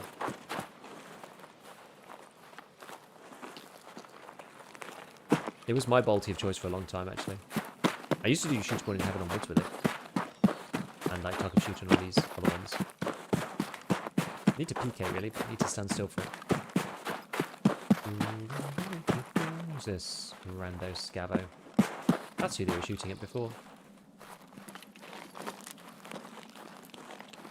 When it's not even the correct camera, I feel like human sight still ignores green. Well, it's like greenish, you know. I'm kind of a muddy brown, sort of like this sort of colour. Might not be perfect, but it's certainly not too bad. I think it could be worse than what I've got on. Why not the DVL? I didn't have any good 7.62 NATO ammo. Insert it's done meme. Oh! This build is gangster. This guy? They got pistoled. It should count for stirrup, I swear. The stockless SV coming for your ass. DPL with the suppressed barrel fan. I mean, it is cool. I know that people do love that gun. It is pretty epic. SV98 Obres. Hell yeah. Hell yeah. Oh, that feels good. It feels like a weight has just evaporated off my shoulders. Such a good feeling. I can't believe that guy peaked the second time after getting SV98'd already. But the issue is though with Lighthouse, like if he's in that position, what exactly is he gonna do to try to snipe me? Like they're probably doing something similar to me. I do need one more kill on this map, by the way. I need one more kill for Punisher Part 4. But we can use any gun that we like. Running stockless isn't a meme? No, actually. You lose the ergo on the SV, but you gain the lack of weight, I suppose. So that you benefit from the lower weight. And the lower weight, actually, it depends on what purpose you're thinking about, but the lower weight offsets the ergo for ADS speed. Has a better arm stamina because it's lighter in general, and is just lighter for your overall kit. So the stockless SV98 is actually pretty much strictly better for the OV version, that is, because you can't do the same thing with the normal one. So it's actually like technically the best thing you could do in Tarkov, because Tarkov doesn't have any penalty for like no stock, which is hilarious. Life just got better. I can't believe we've got 2 in 1 raid as well. That's insane, actually. Oh, I wasn't expecting that kind of come up. When they check your profile and see you're holding it after killing the duo. They had their stock, exactly. But yeah, if you're the other guy, right? So his buddy's just been shot. That first shot was a really good one, actually. Yeah, so you're that guy. It's like, okay, well, I've got an SU-98 and I need to try to make a headshot on here to get ShooterBorn done. Like, what else are you going to do? I think I might have just done what that guy did, if I'm honest, which is just hold the, like, peek out again and hope that I miss and then try to, you know. I mean, to be fair, see, I also re-peeked the same angle because, like, where else am I going to go? Like, this is one of the issues with Lighthouse. There's not really anywhere to go. The guy's, like, on the top of the hill, right-hand peeking around a rock. It's like, okay, well, if he goes to the left-hand side, he's going to be at a disadvantage over by his buddy. And I can still see him anyway, so it hardly makes any difference. If he goes down the hill, well, then he's not going to be able to see me at all now with the sniper rifle. So it's just crazy. Yeah, they should apply a -50 penalty for no stock or something. Like, the Balti stocks should just give you some ridiculous level of ergo. They should give you, you know, like, maybe the chassis gives you -40 and the stock gives you +50, something like that, because then that would balance it, right?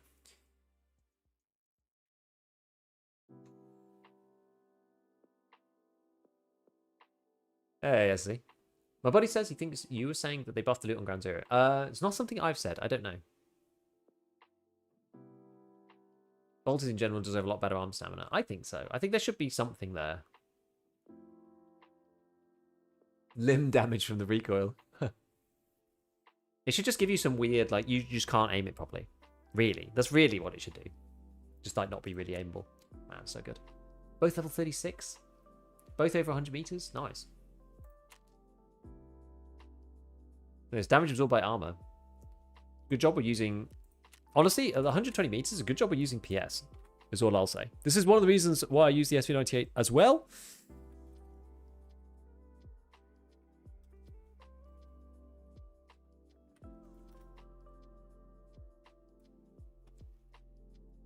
I shall show you why. So yeah, actually it is ballistics drop. So we want 762 by 54R and the SU-98. So here we're going to use PS. So 120 meters, which is where we were at. The pen goes from 45 to 42. So this is still a like clean one shot through ULAX and the like. But if you're using something like LPS, although it's 42 to begin with, when you get to 120 meters, it's more like 39. And it can make a difference.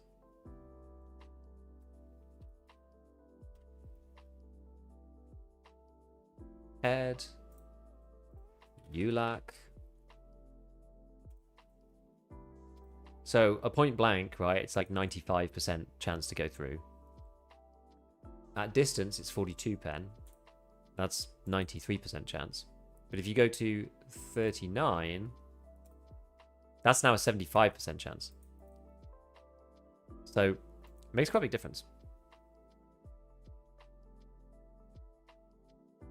Like 25% of the time, you're going to get a perfect headshot lined up for ShooterBorn. Obviously excluding if you don't hit them in the face hitbox. But you know, if you are hitting the helmet, then it's kadoink. 25% of the time, it's going to bounce off their head. Like when you're doing ShooterBorn in heaven and you get so few opportunities to make a kill, you do not really want to be running this at all. And I think, is M80 similar? M80 actually has higher pen than it used to.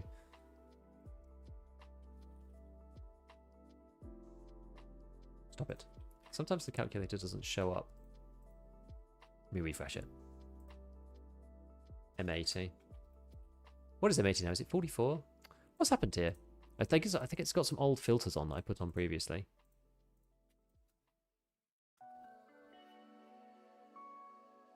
It's not showing anything. Greater than 0 in. Just to fix it. There we go. I don't know what I did. I've done something stupid to it. Okay, so it is 43, so it's actually a bit better. But, you know, say you're using like a M700, for example. Then use a long barrel. And then you're using M80. So 120 meters. You've got 40.8. So I guess it's pretty good. So like 91. So yeah. But I mean, even that, right? That's like 9% of the time you get a bounce. But that means that your failure rate is like double that of the SV.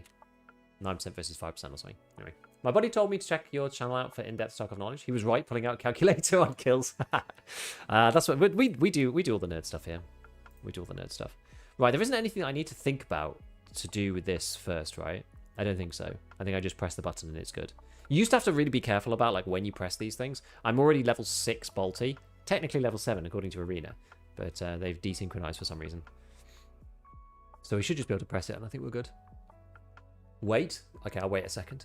That's a 3-fold increase if we take the percentage 8 probability as a base. Yeah, this is the thing, right? It's like you'll have like X many more encounters where something terrible happens.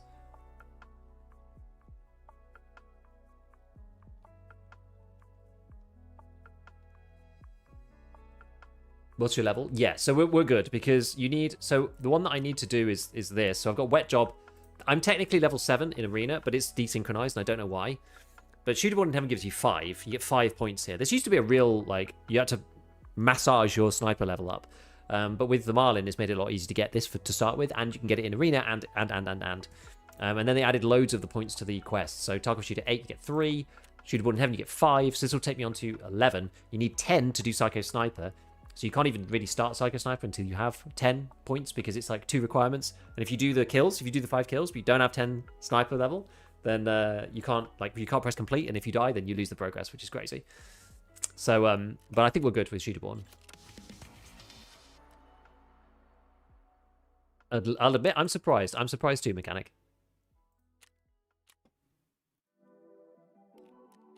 I'm surprised too.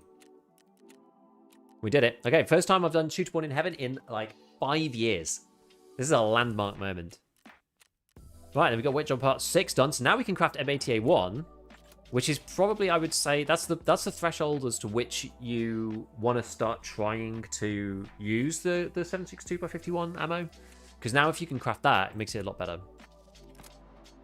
Right, and now we've got... Who does that? Is it Mechanic? Yeah, so you get Psycho Sniper now. So you have to do the 5 PMC kills using a bolt action rifle. Without dying. And you get a DVL with it. Do you think that barrel length affecting penetration power would be cool in Tarkov? Like with a long barrel you pen better with M845 than a short one? Yes, I've said that they should have done this for a long time. And in some cases, it's actually the opposite way round. I think they maybe have ironed this out. But there was an issue. Let me show you. There was an issue originally where it was the wrong way around, and it's because of the way they take the benchmark is the problem. So the issue is, right, in real life, if you got velocity of the bullet here, in real life, a long barrel should start high, and it goes down as you get drag or whatever. This is a long barrel. And a short barrel starts with a lower velocity. But, the drag relationship is the same for the same bullet. So this is, they'll converge at some point, like, at infinity kind of thing. Obviously, it probably hits the floor first, but never mind. So you got a short barrel here. Now, the problem is this. Also occurs in EFT, this velocity difference. But the problem that you've got in Tarkov is that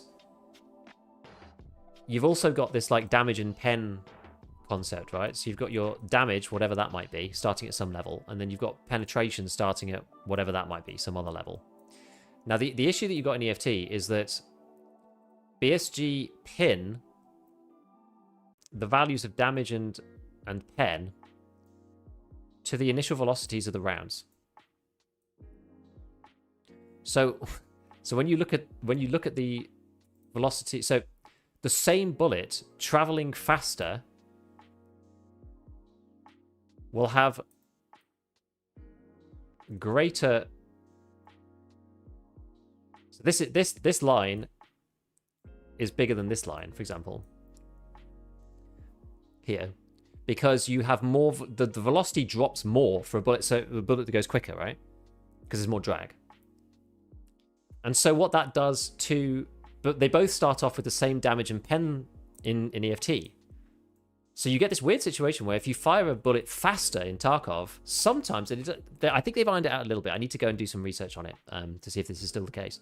But you did have this situation sometimes where the faster bullet would lose damage and pen more quickly than the slower bullet because they both started with the same value. Like what you'd really need to do, in theory, is you'd need to like, there should be, the damage and pen should be done in such a way that, you've got like, I don't know, you've got like you've got some chart here, and you've got to say, okay, well this is the damage chart, for example, and it's like this depending purely on speed. And you say, okay, well this is the round's default. Let's say it's M855 or something. This is the default velocity of the round, and so that's its damage. And the damage of M855 listed on the cartridge is the one that is its default. And then if you fire it out of a long barrel, it should, it should work this backwards. Sorry, wrong way around. Other way around. Other way around. Ignore that. So as the barrel gets shorter, the damage should be lower, and as the barrel gets longer, it should be higher. So these should start with a higher value of damage and pen on the long barrel, and the lower value for this one to stop this from being a problem. But anyway, I don't think it's kind of minor. I don't think it makes much difference most of the time anymore. Like it made more difference actually when the system first came out, because originally they had it tied literally like 1-to-1 mapping to the velocity. So if the velocity went from like 700 meters per second to 350, you'd literally lose half the damage and pen, and that meant that lots of bullets just weren't headshotting at like 80 meters and stuff. It was crazy. And so they changed it. So the relationship is still linear, but it's linear with some kind of coefficient. So it's like if the velocity goes down by 50%, the damage and pen goes down by 25%, for example, right? But they're still mapped to each other. Still waiting for the Gigabit Paint compilation. I actually just don't have a good way of finding them all. It would be actually great. It would be great if I could find all of those files and do that, but I don't have a good way. I don't split them up in that way, unfortunately. You get what I mean. It's not a scientifically accurate diagram. But like faster bullet. The issue we have right now is that the same bullet starts with the same damage and velocity regardless of how fast it is when it comes out of the gun. That's the crux of the problem. But it's kind of minor. I mean, I'd rather BSG fix the zeroing issues in general than do that. Yeah, this is one of the arena helmets we were just looking at. I don't think you can sell these on the flea though, because they're arena. I don't think you can sell them. I'm gonna repair this and sell it to some other chump who wants to wear a tan ULAC. We've got a special repair. Can sell it for 67.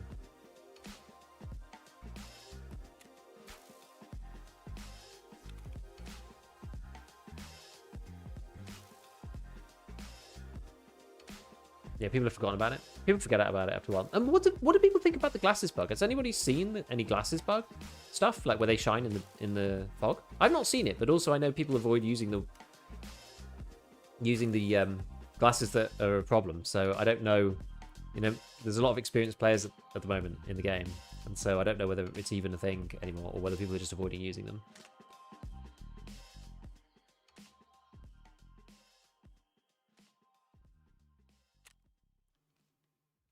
Yeah, it loses more velocity, so it does less damage pen, even though it's traveling faster. Exactly. Yeah, there's not a unison, but there's not a union between, or there's no relationship in the game between starting velocity and damage and pen, which is where the mistake is. I got very excited ages ago about, and this was 12.12 when they introduced all of these mechanics in the first place. I got very excited about the possibility that they would have added like velocity-based damage. Because what that would mean is that you might be able to take like the longest barreled MP153 and just one-shot people with Magnum Buck. Because if you just like, if you extrapolate backwards from what the damage of Magnum Buck should be, Magnum Buck itself actually has quite a slow velocity, innate within the cartridge. But the MP153 makes it a lot higher because it's got really, really long barrel. The barrel gives quite a lot of a bonus to Magnum. So it comes out at like, plus 25% speed or something, versus what it's listed on the cartridge. So you could actually, rather than 50 per pellet, it could be like like 60, 65 per pellet. And you could just like blast someone. So it is harder to balance. So that's why I was kind of excited originally. I was just like, man, this could be like really, really a fun area of like niche research, trying to find like long barrels on different weapons with different ammos and trying to find breakpoints at which like, you know, a 34 pen ammo suddenly becomes actually really good because it goes up to 37 pen because it's coming out of a, you know, some long barrel gun or whatever.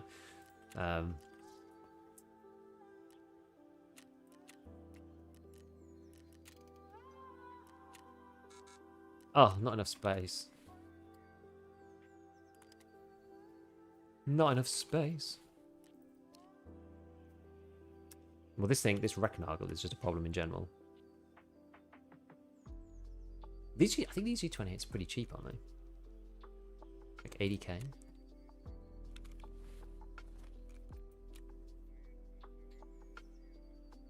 With no suppressor, though. How much ref buy these for? 111. 74. Like, they're almost at they're basically the trader price, though. Pretty much.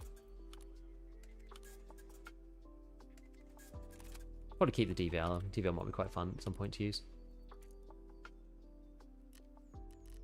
Now the question is, am I going to sell this for 60? Actually, you know what? I'm going to sell it for 60k to the trader. That's actually pretty decent. Pretty decent return value.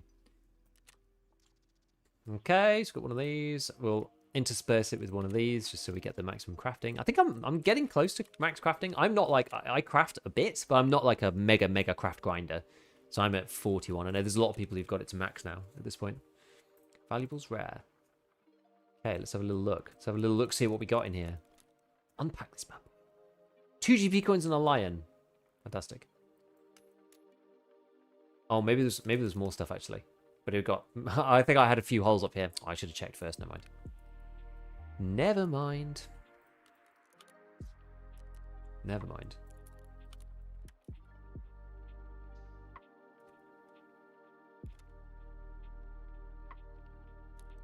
Check that in there for now.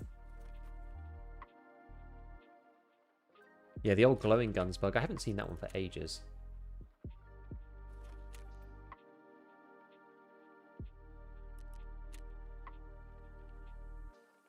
D28 was my go-to when I can craft him 6-1. It is good. I like the SR25 probably a little bit more, but... yeah, this is just trader price. Oh, what's this one? Oh, is this an SV? Yeah, this is an SV98 suppressor. I feel like people will pay a bit more for that. People are actually using SV98s. What do they balance on ref? So they made some stuff cheaper, made a few things more expensive, but mainly ammo is a lot cheaper than it was. So they've reverted a lot of this back from the hardcore wipe. And then they changed the cases, so they now cost a lot of GP coins as well as some Legers. So like the thick items case is now 3 Legers and 500 GP coins, which I think it's arguable as to whether that's better or not. I mean, I still think it's easier than 10 Legers. It's more work though, because normally you just had to complete the the weekly, and then have done with it. You didn't need to log in every day, whereas now you need to get at least a certain amount of dailies done to get enough GPs.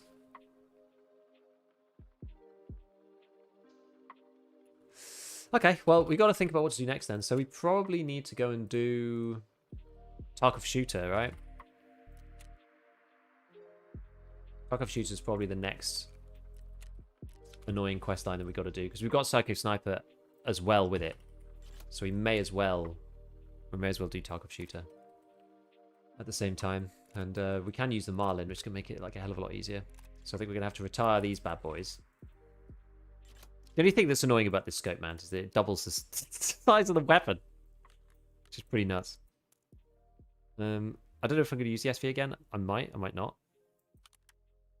We can nest it down though pretty nicely. As long as it's not a huge monstrosity, we take off this. There we go. Now we can fit these guys in. There we go. That's a bit better. Right, so we can go Marlin mode again now.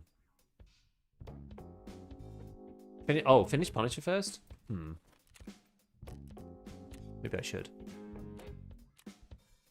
Yeah, so we got one more kill. Is there something else I should combine it with? Some factory. We're not accepting drip out. Not doing that. What's this? Pliers and wrenches? Damn. Not even very good. Return. I don't have them anyway. I've only got like 2 wrenches. What was this one? Given a core coulon found in it's just like rubbish, isn't it?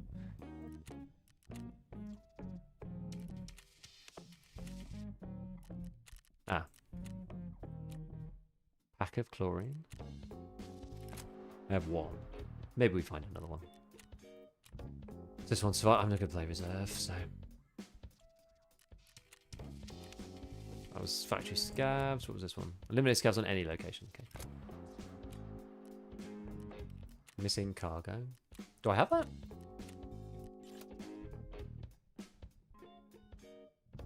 Hey, Glenn. What's up, man?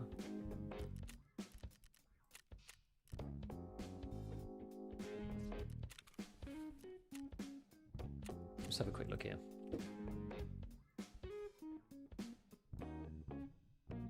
Oh, I do. Oh, crashed helicopter and lighthouse. Find the informant's intelligence. Lost contact the group in the chalets. Easy job. Oh god, I got loads actually. This is just kills. This is just like scavs at chalet though.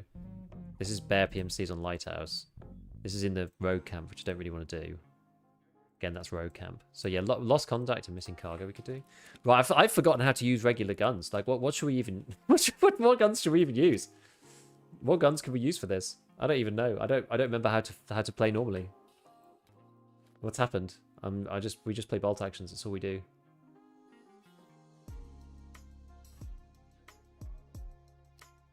Get rid of this. I've got loads of SV98s. I think that one came back in insurance actually. Right, what weapons have we got? SMG. SMG. I'm not sure if that's a good idea. Well, we're gonna do P90, I suppose. The thing is, people are like pretty like geared up. Yeah, something full auto for God's sake. I mean, I'm tempted to go like MDR. Well, like black MDR. It's like, it's small, it works inside chalets, it's got enough heft to just power through people's class 5 armor because they're probably wearing that. I'm thinking black MDR, honestly. Don't know if I've got... I mean, I've got Vector as well. I see the P90. Yeah, I got the Vector too. The Vector's pretty funny. Did you finish ShooterBorn in Heaven? We just did. We just did. NL 5 for 5 and never look back. I mean, that gun is insane. What about the SVT? Hear me out. What about the SVT? It's not full auto, but... We can try the Vector. I got Vector to hand. The problem with the Vector mags are a bit like, limited, aren't they?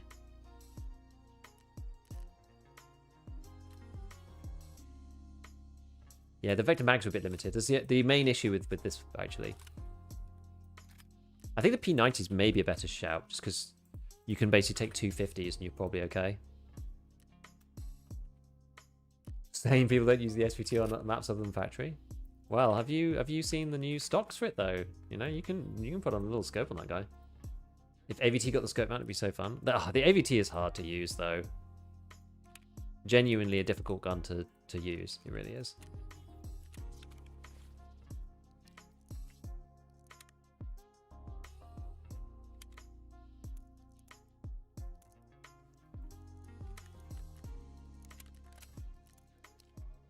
Like I have some experience with the AVT in arena, and it's a toasty one, really. It's touch and go, that guy. It's tricky.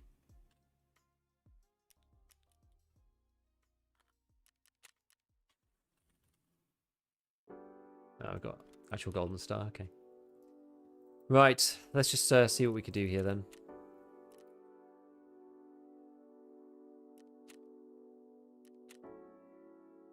We're just gonna have to do some kind of feral strategies.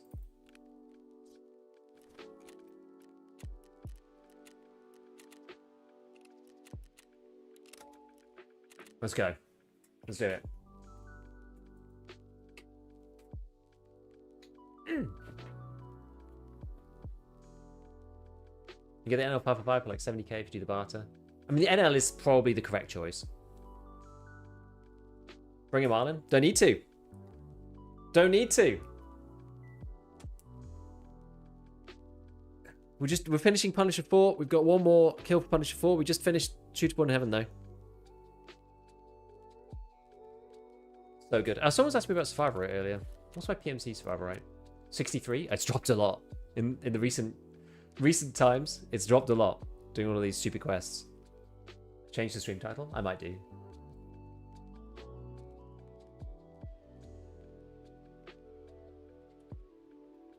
We finished ShooterBorn. Exclamation, exclamation.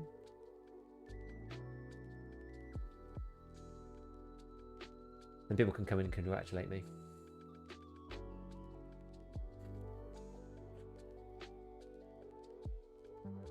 Just turn up to make me feel good about my life.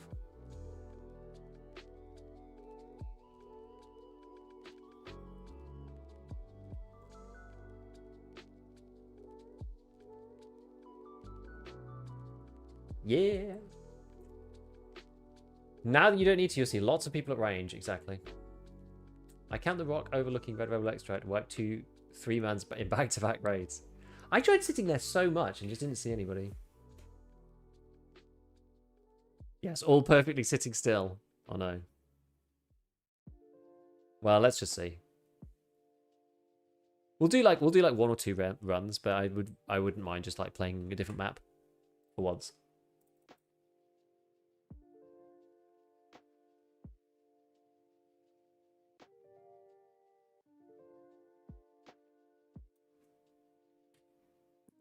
Tarkov community is back open for submissions.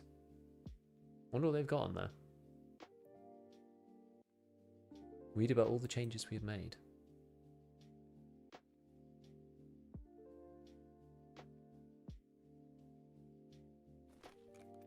We're thrilled to roll out Tarkov community version 1.6. Submissions are ready. Go share your thoughts on EFT in Arena. Voting and sentiment. Okay, pretty cool. Remember there was that website that allowed you to... Oh, I still got Chrome open. That's not a good idea.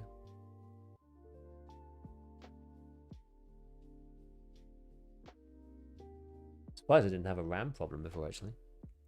Must have been quite close. How many more test drive 2 kills do you need? Quite a few. I wasn't using that gun very much. Taking suggestion for Tarkov 2.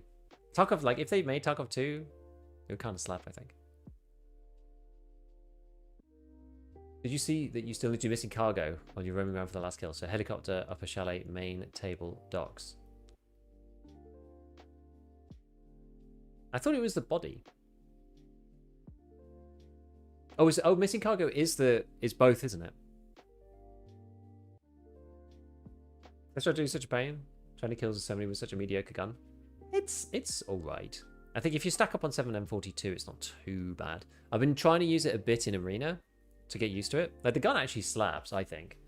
But obviously you have to get a headshot. As a certified ref hater, how do you feel about the recent price changes?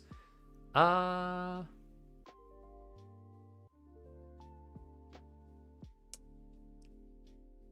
think at this point in the wipe, and not in a hardcore wipe, it's probably alright to kind of bring ref back in a bit. I'm less opposed to him this wipe than I was last wipe, in fairness. I was very, very against ref. I mean, he's still OP, right? He's still kind of pay to win. But it is what it is. Oh.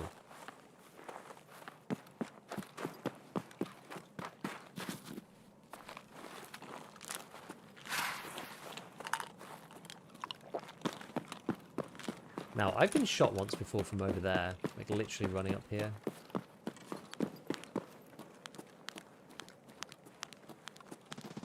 I can't tell whether this is on or off. I messed it up.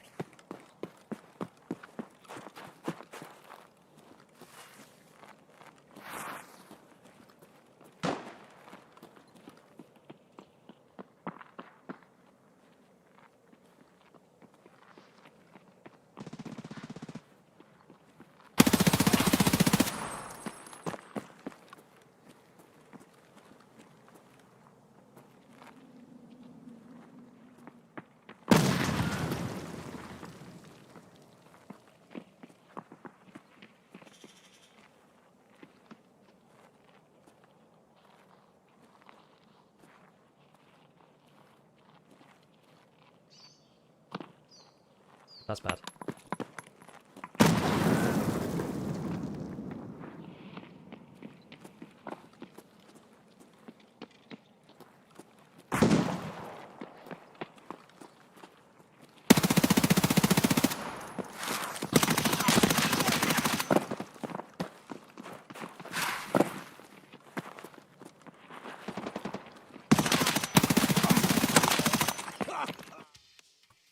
How did he not die?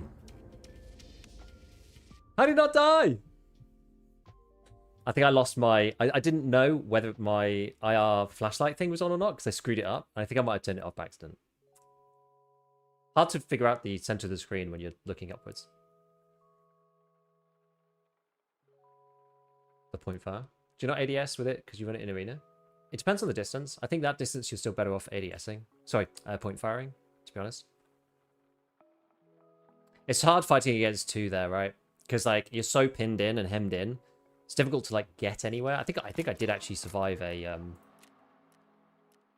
headshot. Yeah, damage all by armor, 148. So this is why you need to run something a bit better, I think. I got sausted. Ugh, that's gross.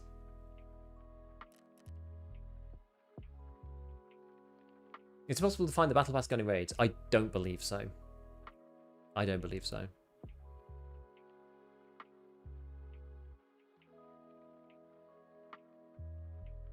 Yeah, we need something with a bit of a bigger heft, I think. Position was rough. Yeah, it was kind of hard.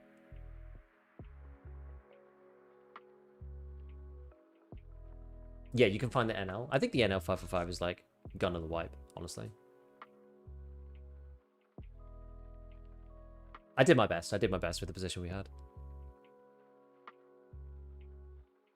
Shame we didn't get the kill on that one, because that would have been a nice, easy round off for Punisher 4. Now we're probably never going to find anyone again who wants to run at us like that, which is a shame. They were probably doing assessment or something, I imagine. They nearly got me with the nade. And he bounced a shot off the back of my head. So we definitely got some chances. Okay, so we need this, we need really any old helmet. We need a balaclava of some kind. We need another gun. So yeah, I'm gonna go MDR this time. We could go M4 as well. I don't mind. I don't hate the M4 as a choice. Yeah. Or the NL, as we were saying. Ugh. I feel like I want to use the guns that I've like got in stash though, rather than buying more guns for no reason. And I've used the NL quite a bit already.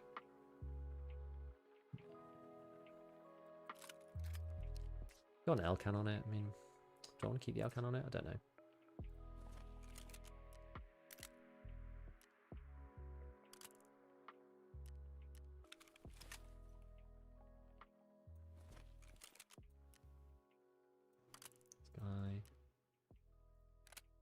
Guy. And side thingy on it. We'll do WMAX. Yeah, because the other one, I couldn't figure out whether it was on or off. I think it was the one that I was using beforehand, the infrared Clash.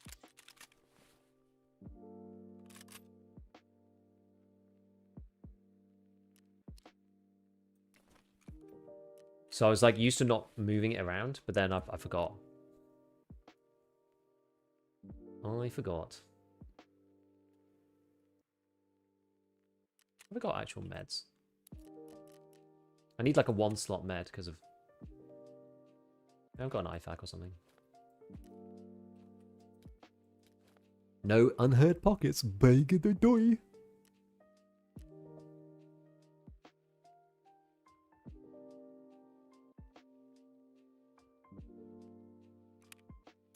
Take a bit of each of these things. I can actually buy this now. Just buy something. Okay, so...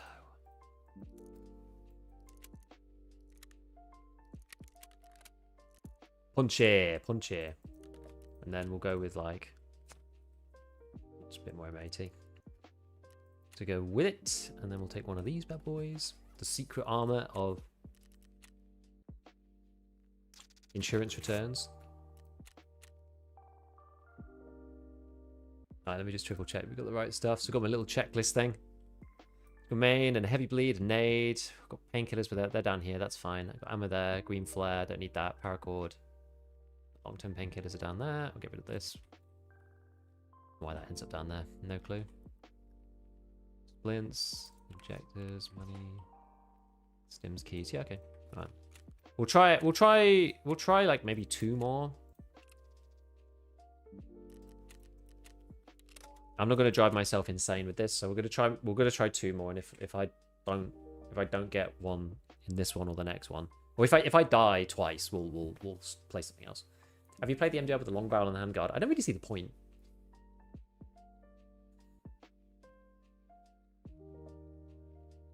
Still haven't fixed the Twitch. What do you mean?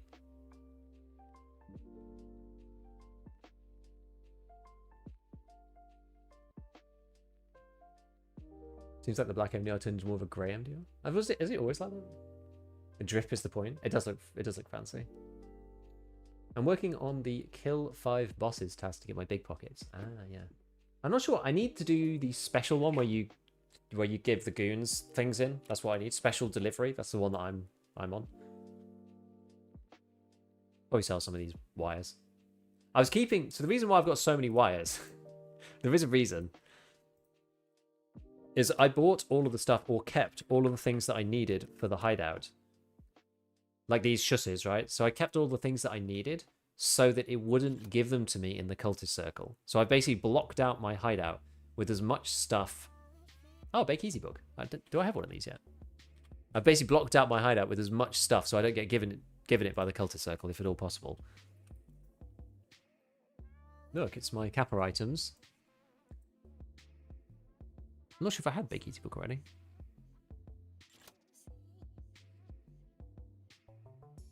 Maybe I did.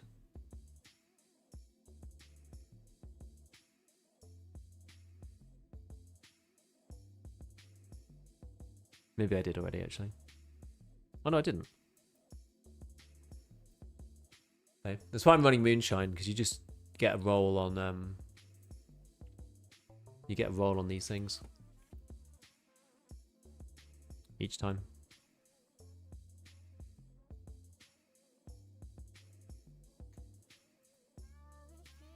Ta-da!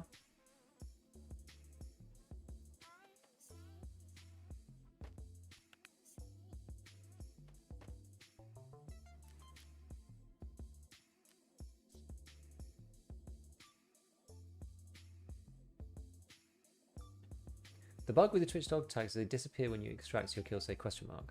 Oh, I see. You should get a whole Dilmic. I actually have one.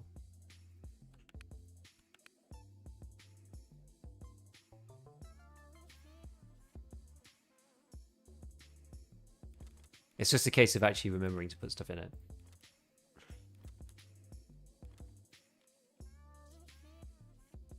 I'm not being lazy. That's the most Team U Kappa tracker I've ever seen. Couldn't be bothered to use anything else this wipe, so we're going minimalist.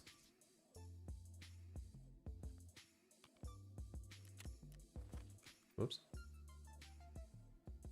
One took me forever is because I messed up. I took Knight's and Big Pipe's rig and Bird Eye's backpack when I only needed one of their rigs and Bird Eye's backpack and rig. Oh, I see. I see. I need to kill the goons. I've only killed Big Pipe, so I will have to kill them at some point. I've got like things that are annoying, so I've got all of Test Drive to do from Test Drive 2 and onwards. So Test Drive 2 and 3 really, the annoying ones, but they're just going to take a bit of time. And they're much easier than doing ShooterBorn in my opinion. I've got Psycho Sniper to do, the Tarkov Shooter quest line up to Tarkov Shooter 8, and then I've got like select bosses. So I've got to kill. I've done most of them actually. I think. Do you need to do Kollontai and Kaban? I can't remember. I've done Killer. I've done Mashala. I've done Sturman. I've done Gluhar. Surely I've done Tequila. I'm sure I've done Tequila. No. Are there any tag trades worth it these days? I'm not really using any tag. I usually just keep them. I just usually keep the dog tags because then later on BSG puts like stupid barters in later. Trying to double dip on tasks for Shoreline and Lighthouse almost never spawned for me. I just eventually had to dedicate customs runs until they spawned. I kept running into them constantly on Shoreline. Actually, you know what? I've killed... Do I have the Sanitar quest? I've killed Sanitar like 2 times, but I don't think I've actually got the...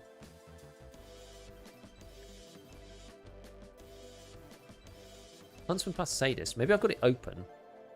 Oh no, maybe not actually. I think I need to do Chemistry Closet. I think I need to do... Yeah, I think I need to do the Sanitar quest.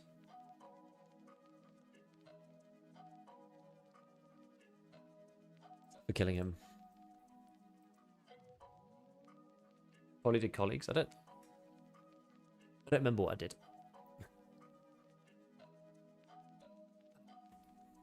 Turn in 10 lab cards. I haven't done that yet. I think I haven't done the prerequisites. Annoyingly. Can you do that instead? That is easier though, right? You don't need to do that one, I don't think, actually, do you? You have to do one or the other branch. Okay, so this is the chalet spawn, but we're actually gonna go back on ourselves and try and harass these people. These poor souls.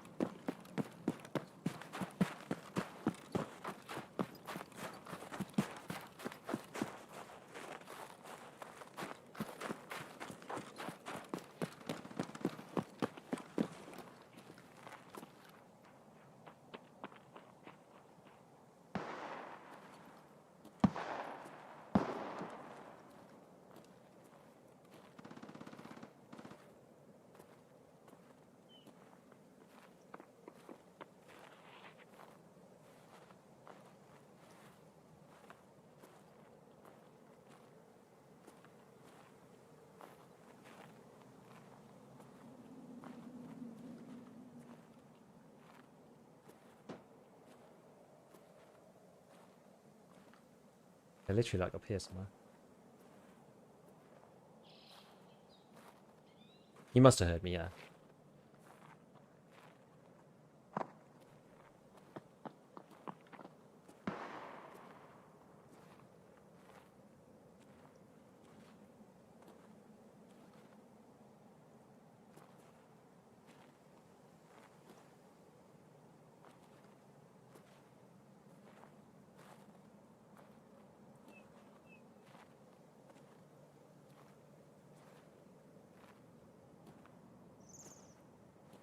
Oh, it's one of those battles.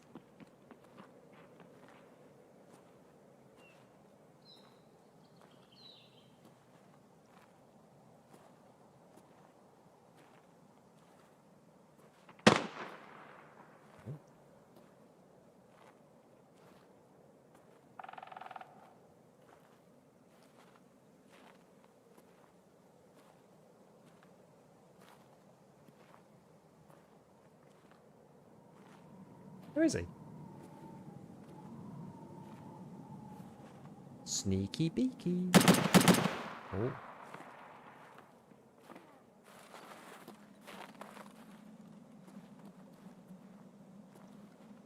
Hey, where is he? I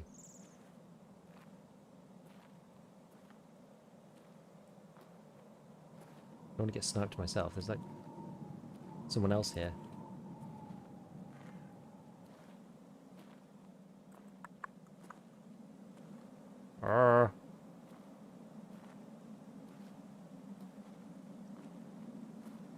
Went down there. Oh, there he is.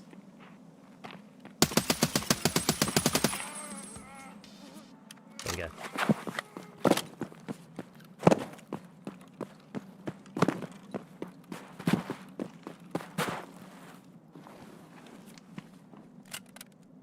Whoa.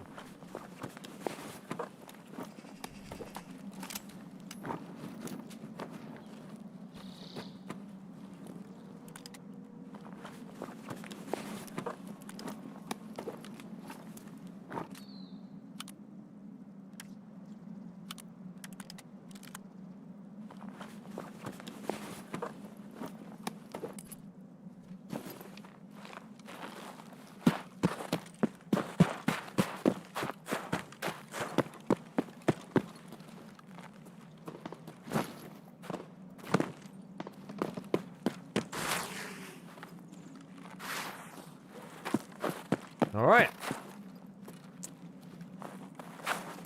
Makes it a lot easier when you don't have to headshot somebody. I tell you that. I tell you that, my friends. Grab helicopter and upper chalet docks while you're here.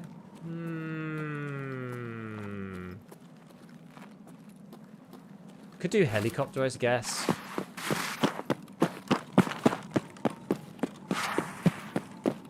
Might die. I guess we're not really risking much, though, are we? I think he killed the other guy down. He must have done. Frequency mode. Yeah, I don't know, actually. I'm not sure. I'll grab this dock and then go. We'll be on upper chalet at some other point. Do we have to actually do anything here?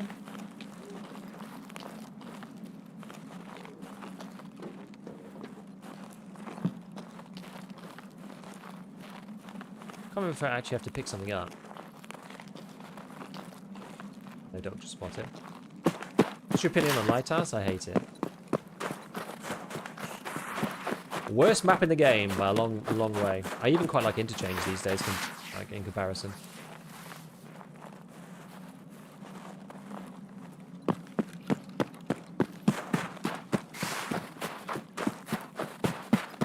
Yeah, documents in the chalet. No, I don't love it, despite winning. You know. Break my legs probably on this mountainside. Oh. Oh. Oof.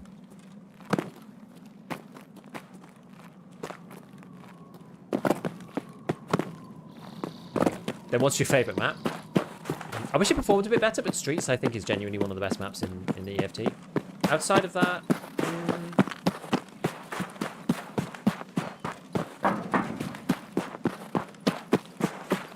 Outside of that, I don't know really. I quite like a lot of the maps for various different reasons. It may just be Woods. Woods is just such a chill time. I just like Woods a lot.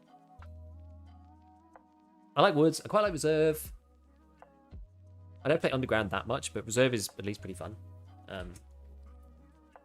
Quite like how it's sort of congested, but there's lots of spots to, like, you know, be here or be there, and the fight's quite dynamic. Don't really like the spawns on Reserve, but Reserve itself is quite neat. A neat map. Customs was better before they changed it and made the FPS terrible and gave a million overlooks, so Customs I'm sort of so-so about. Outside of Shoreline I quite like. I do quite like just outdoorsy maps, to be honest with you. Damage absorbed by armor, like, you give me a break. Oh, I should have checked that guy's plate. Damn it, I forgot.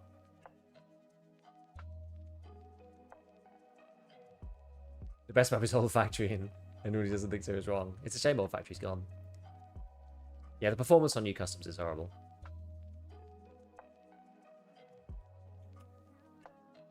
I killed Santa to save my friend's life. I failed that quest. It was tragic, but at least my friendship's alive.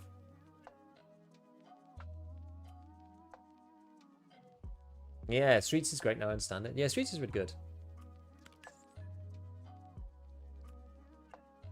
What's a quarter tip? Is it just me or Workbench 3 not have many good crafts on it? They took a lot of the good crafts away in the hardcore wipe, and they've only put some of them back. I think you have to do quests for certain ones. So you can get M855A1, but you got to do your car needs a service. You can get M80A1, but you got to do Wet Job 7, etc. Etc, etc. Type of sweater you got on? It's just like zip up all the way to here. Kind of deal. You know, like opens up.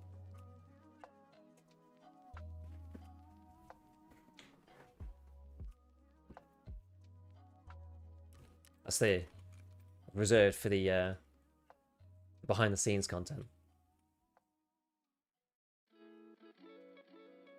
Quarter zip? Is it just zips at like the quarter stop? Yeah, I have a few of those. I prefer ones that completely open out because I feel like you can change your heat a bit more. Right? It's just like zip up fully. I've actually got like, you know, I'm like sleeves up, which is like game face we're gaming kind of time. Like sleeves down if it's cold, sleeves up if you need like a bit of extra arm movement. You know, open if you. I know, it's just nice. It's one of my favorite tops, this one. I was here. Giga beat the Lighthouse. I did. So now we've got to do... Oh, yeah, we do have to do the rest of Punisher too. I think that's not too bad. Punisher Part 4. Hooray. Mighty Wicked Warrior. Punisher Part 5. So the 2 pistols, which I have remembered to grab. Now you get, this is the trick with this one, you get the M4 and a bunch of money, and then you just hand it straight back to Prapple, which is, I always find a bit of an odd one, this one. Get that AK crafting? Yes, I'll have to. You can't if you disassemble here, I think it explodes it into your stash, annoyingly. I think. From what I remember.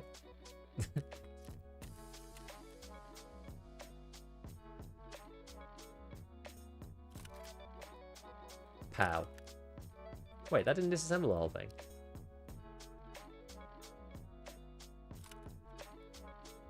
What the hell?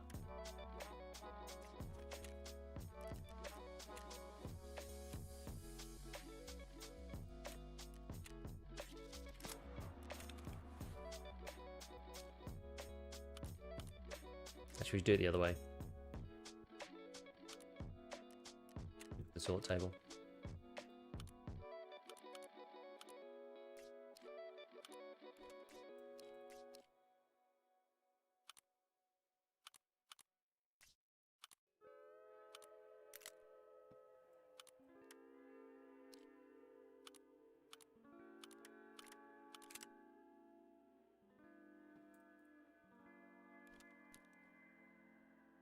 Where'd the pistol grip go?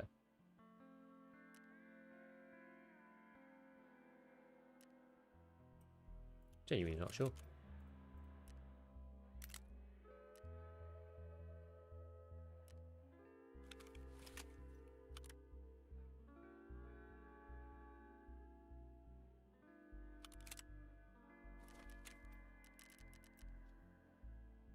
Okay. Minimum viable M4A1. Right, AK-74. Can you find any? These have to be found in raid, don't they? You can't just buy one. It doesn't say found in raid. Have they changed it?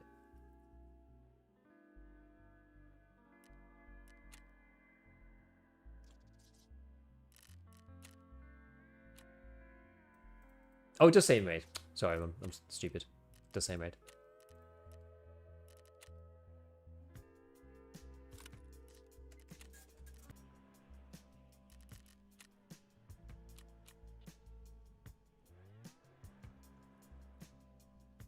AK-74. Does this count still?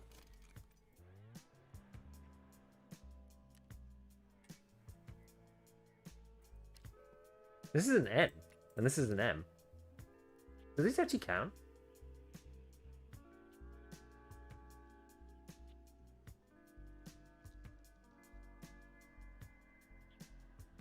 It counts.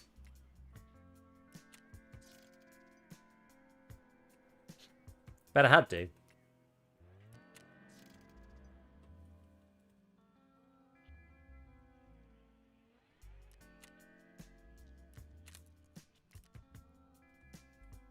It's just it doesn't name the precise one. Usually it asks you to be a bit more precise about these things.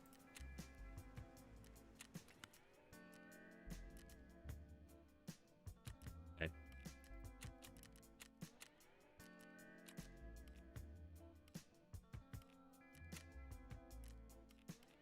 Okay, right. So with that done, let's unpack this as well. Valuables case number 2. We get this time. E226 San. What's this? Is this any good? Yeah, that's a good key. All right, Mr. Ref. Love it. I love how cheap the Alcans are. They're like really dirt cheap. Can I buy these now? Yes. Actually, no. I don't know. They're quite expensive and they don't sell for that much, actually. But whatever. If we can buy them, I'd rather just get them out of my stash, I think. Yeah, where's our Fluxy helmet?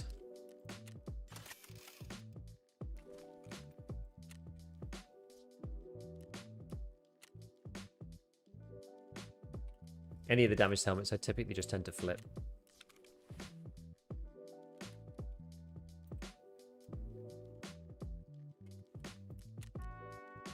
Okay, we've got a wave.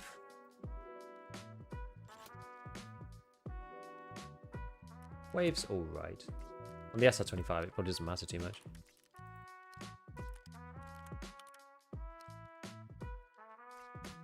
It's seen better days, this thing.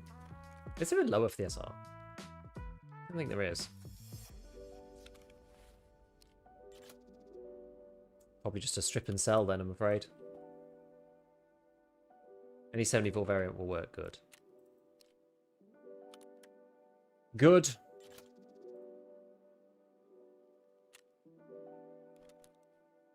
That's not going to sell for anything. Oh, it's got ARE on it. Why am I having it? I'm 80. Well, we'll keep it.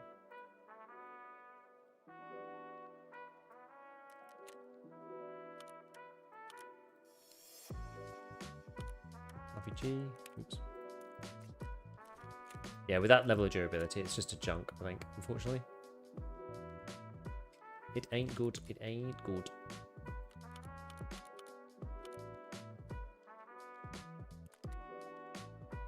It ain't good enough for us. What happened, Ida, by the way? I feel like everyone's been there. This thing's like really heavy, if I remember correctly. 3 kilograms for a bag. Oh, we've got this.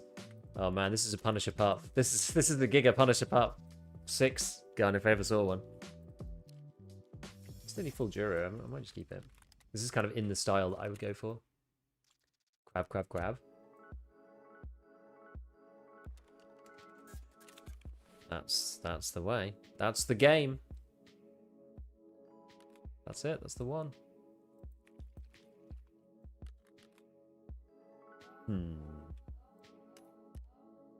Prestige 4, crabbing the way through resort. Yep. All right. So yeah, so this one is the kill PMCs wearing a packer.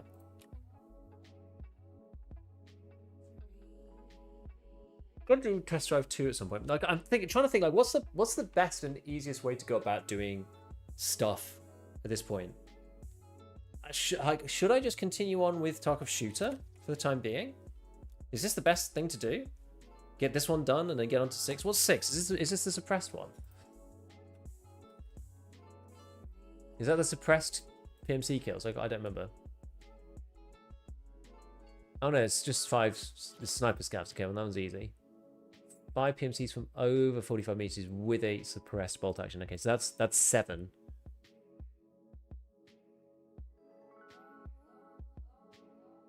Which means you can't do it with the Marlin, unfortunately.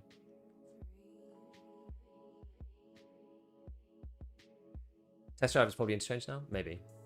Yeah, if you want to speed run Punisher 5 factory. I'm just thinking though, like, it's easy enough to do. You know, it's easy enough to do this. It's only 10 kills. Like, I usually do it on factory, but I'm just thinking this is a better way.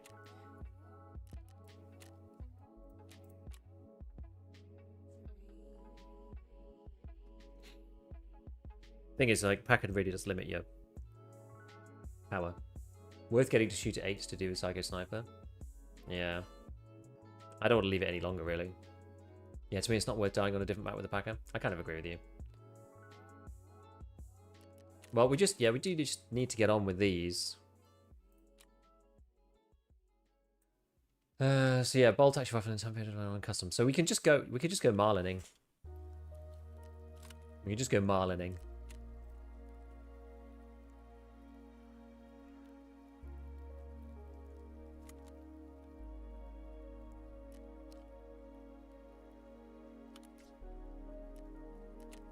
Maybe take back our pistol.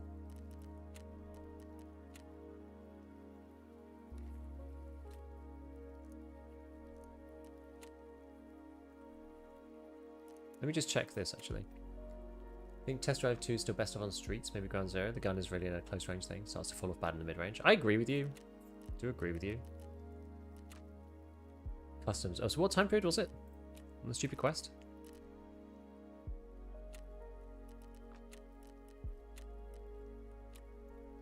(9 PM till 5 AM).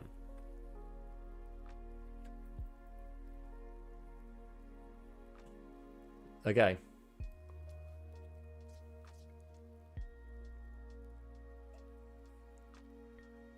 Well, maybe try and just do Punisher Part 5 then, until 9 o'clock.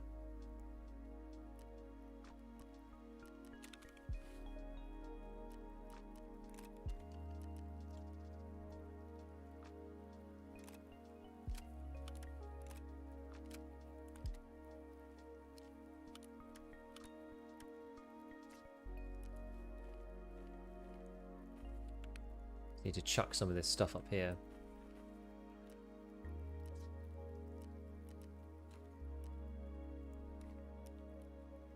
So what do we need to do exactly? I'll buy some more of this just while we got the opportunity. So we just need a packer, right? Packer and a ratnik. Packer and a ratnik. Packer and a ratnik.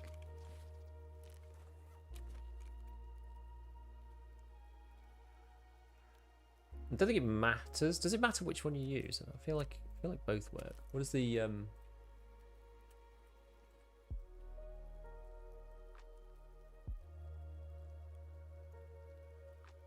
yeah, or EMR.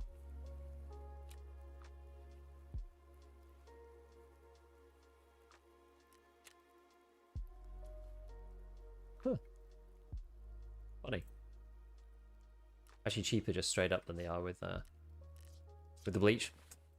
Who knew? Who knew?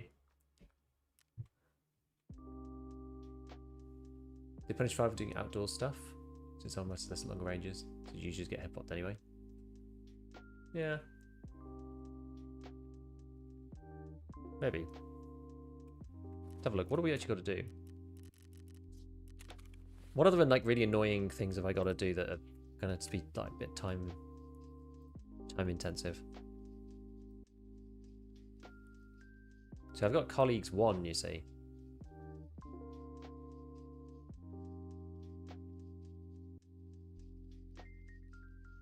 I don't know, we're killing PMCs though. Still think I'm better off just smashing it out on factory. You can't burn kits like that? Yeah, I know.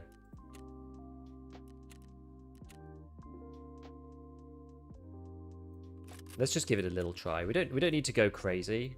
Oh look, it's as if it was meant to be.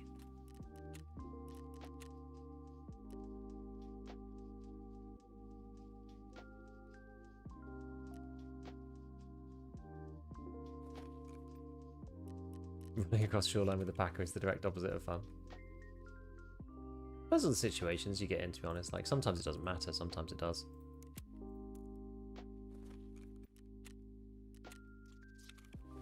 Afternoon.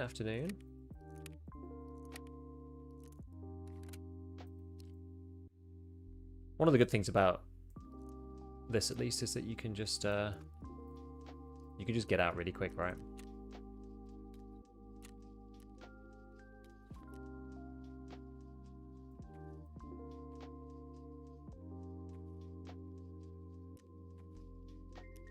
Just slam a morphine and then gotta take factory exit. Just in case you get into a bit of a spot. Okay. Yeah, I don't think we need anything, do we, for this? We're good otherwise. Let's just try it. Probably need to empty some stash space anyway, to be honest with you. I didn't mind with the AVT on factory just melting, people wasting all my SMB. Just a little try in this economy. Things are going quite well, I would say, this wipe.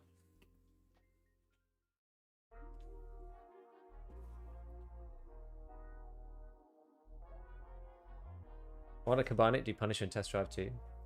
I just think, like, I don't want to waste the opportunities for Test Drive 2. I feel like you can just burn through this one. I feel like you might just take longer, right? It's like, you know you're going to get guaranteed fights on factory. Although the new factory is a bit annoying, so we'll see how it goes, but you know you're going to get guaranteed fights on factory, pretty much. Not necessarily true anymore, but pretty much. And you don't want to burn your opportunities on, like, interchange, ground zero, or streets for SR2M kills getting beamed with a packer on, I don't think.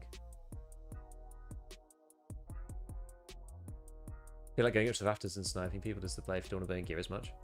It's not really how I play Factory though. SR2 with anything is awful. I've been playing with it in Arena. It's actually not too bad. Well, I think it is buffed in Arena. The ammo is better in Arena than it is in the base, right?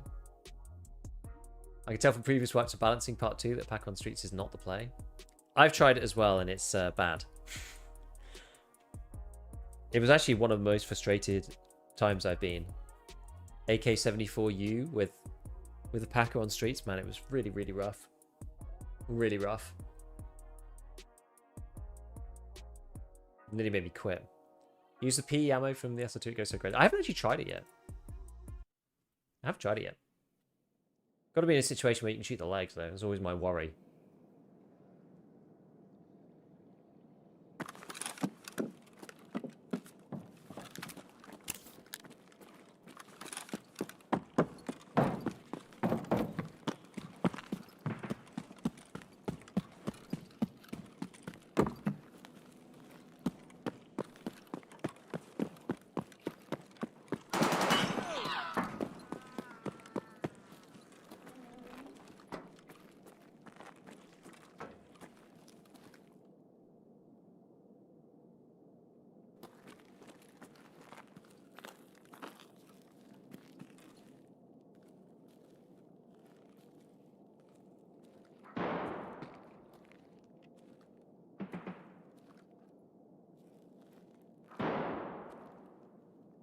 Somebody's like right here, I think.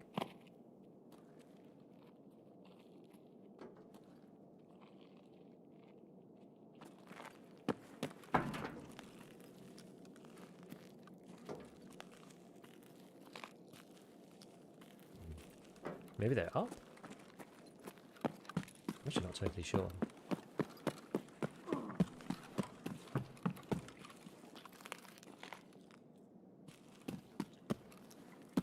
See if I can pop round, because I'm actually not entirely sure they are.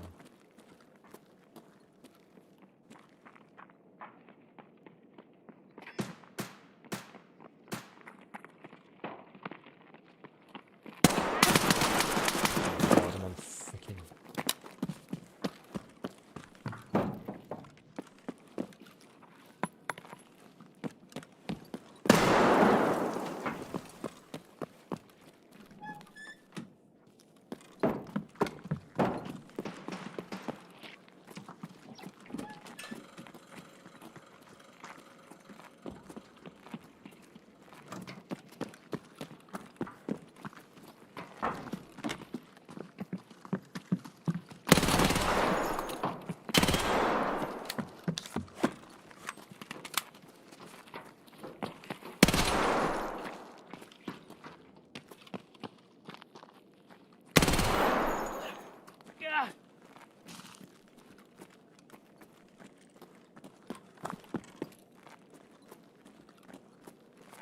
Hold up.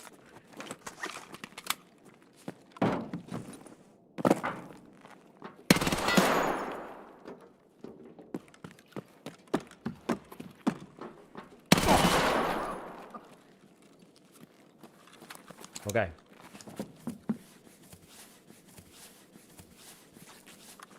There's 3.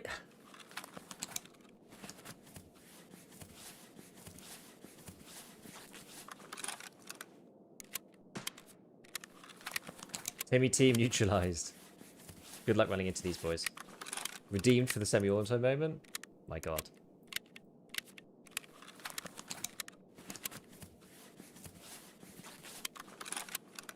Shooter done, I take it? Finish ShooterBorn in heaven.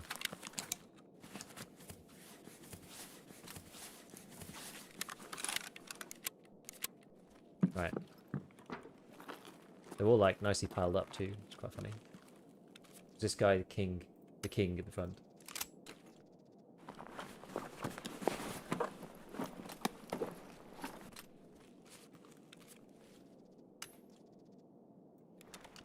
Five seven? Just the guy at style.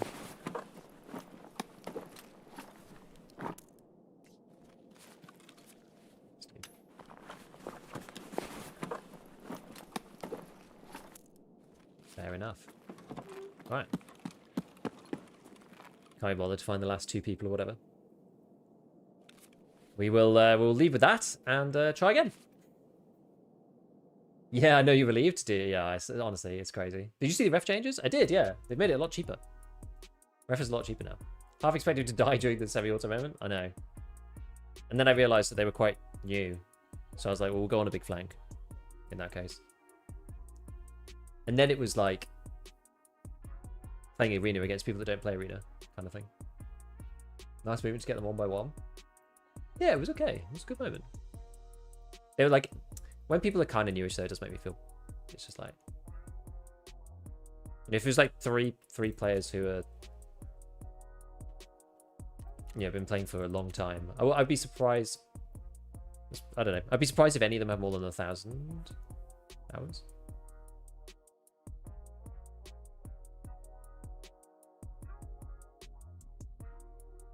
That last guy must have been so scared. He's just like the PM pistol dude with like no armor or anything.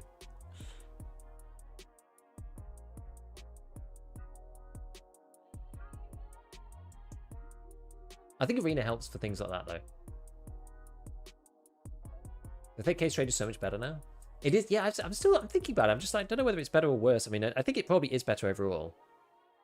It does mean, well, as by better, I mean as a player you can get more thick cases. You can probably get one every 3 weeks at least. Because you do sometimes get a Lego for daily, sometimes, very occasionally.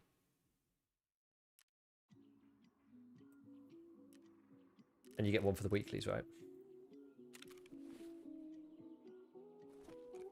So 130 hours on this guy. Hey, look, this dude's got swag. He's like loading straight back up with an ACOG and a killer vest. Look at this dude. He's going folded stock SVD. He's got 150 hours. But these boys are gaming. 150 hours as well. It's like they pretty much play precisely together, it looks like. Killed some babies. Yeah, no. That's what I mean. Like you can just tell the people.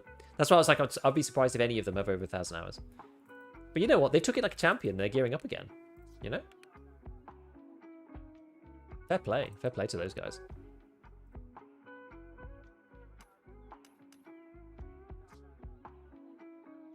Gotta love the tenacity. I love it. They're gonna go far. You know, come back in 500 hours, and these guys are gonna be killing me.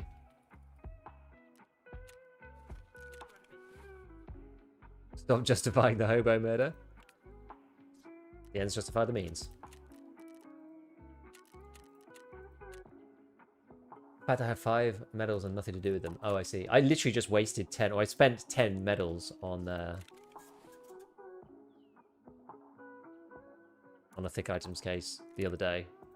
So I'm a little salty.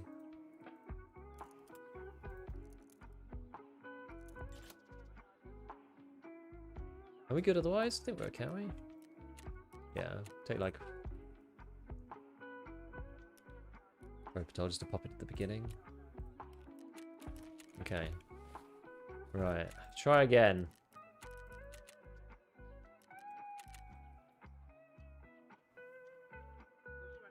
Don't think it's waste since you need it at the moment. It was like 3 days ago though.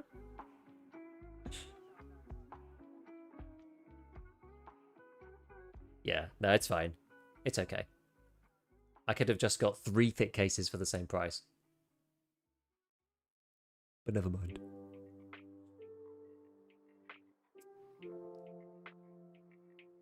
What would you be buying from Ref on the reset?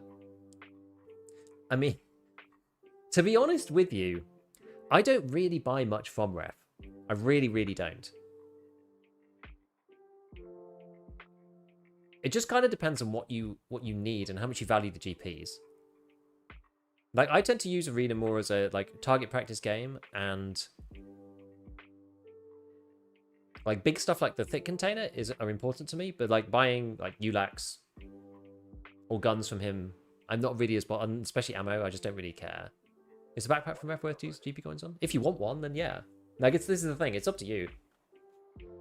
It's really up to you. I don't buy that stuff from him though. I just don't. So like I tend to buy like the big longer term stuff.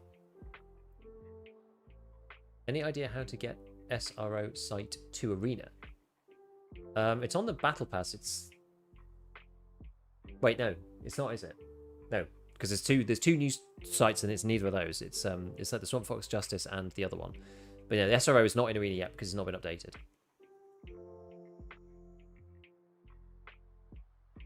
Yeah, 7 weeks of medals down the drain. I know, it's like 2 months worth of Lego medals down the drain, basically.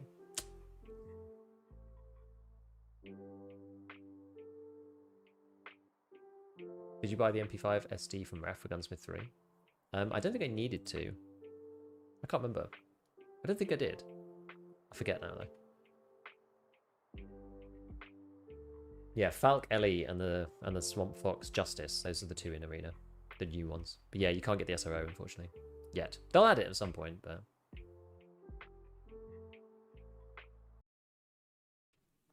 Really like the coloured ULACs. Yeah, they're quite cool. The ULACs that you can mount MVGs to are like kind of insane. Right.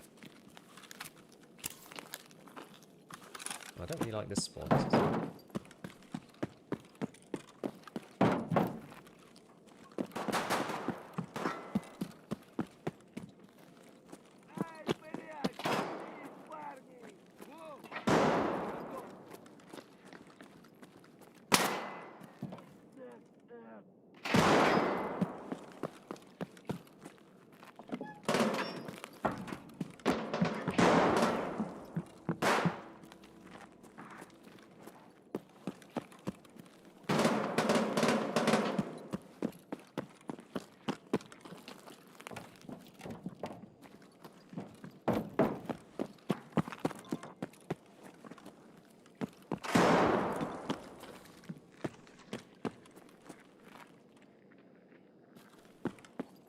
It's like super chaotic.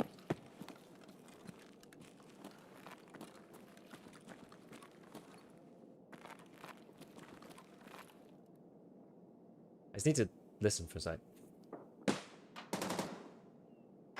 don't want to get shot at from where I'm not ready to get shot at from, because I'll just die in the platform.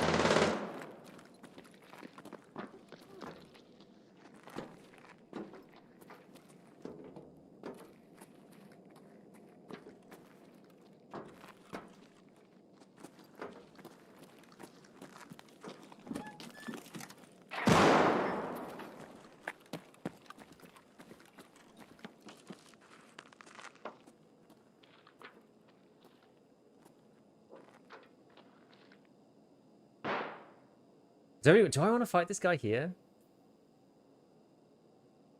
It's gonna be a tough one. It's just in the stairwell. I'm trying to think where else I can go. Gonna make this fight easier for me.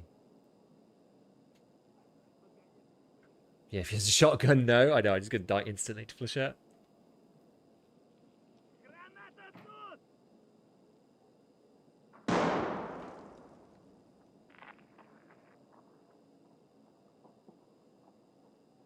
I wanted this guy to give himself away a bit.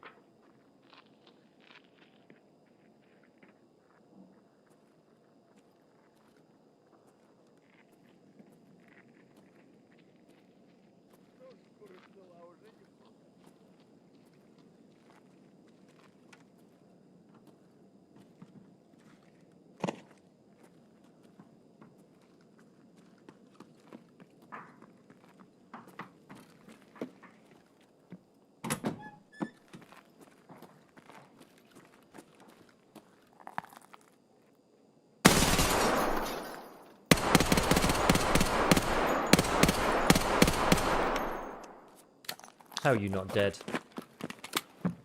Man's made of freaking titanium.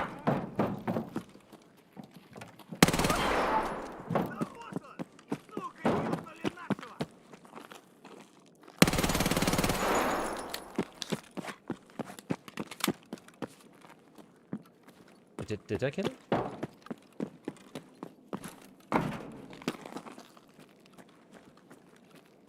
Did get him in the end.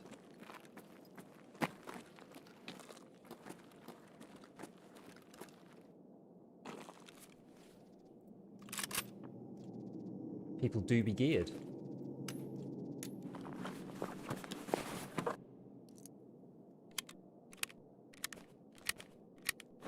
I do be out of ammo. Whoa. No wonder the guy didn't die. Holy crap.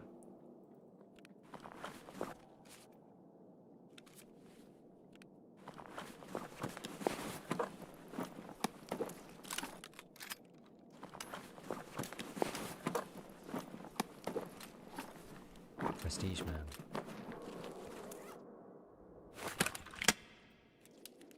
Get them taps.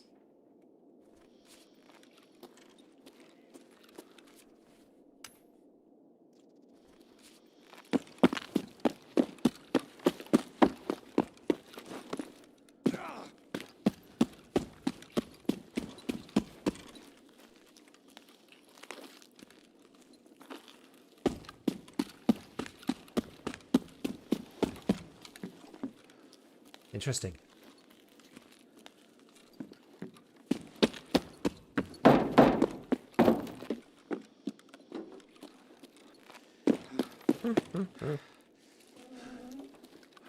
Factory juicers. Like we've never seen. I've not seen that for a while. You love the dragon egg? I know. I just got it off someone else. So I was just using it because someone else had it on them on Lighthouse, so I just kind of took it and just kept it. I think this is commonly known as a come up. Yeah, that's kind of insane. Ref prices sure made an impact. What task are you doing? So we just finished doing ShooterBorn in Heaven, and then we just did completed Punisher Part 4. So we're doing Punisher Part 5 now, which is the Packer kills with the Ratnik helmet. Yeah, this guy ate. He ate. Only 197 though, actually. I shot him a lot. I was surprised that he wasn't dead, but then when I saw the killer armor, I was just like, oh, I see. That's why you so tanky. He had no idea where I was. And then I blasted that corpse on the floor. Ah.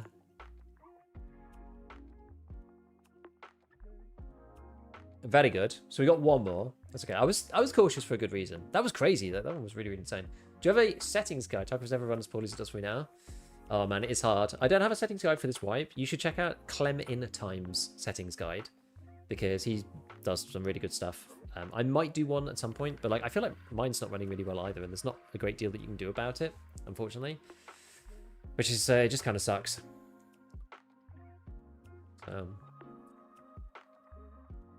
Yeah, 30 FPS streets.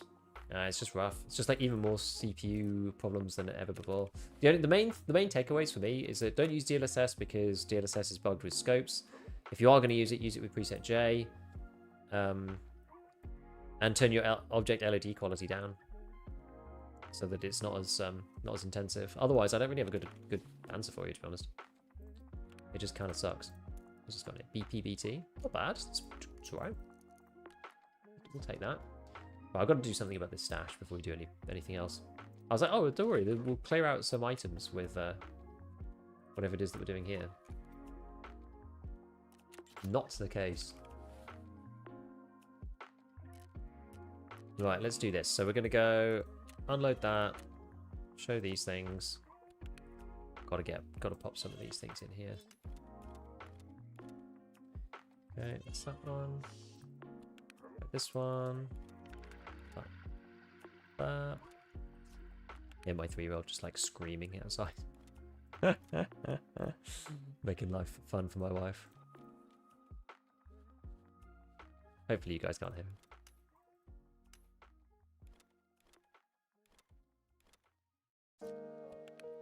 They're just back actually for the Christmas hauls. It's quite nice.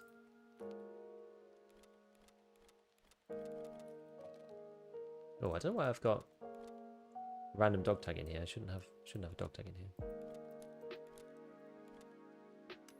Let's put it there for now.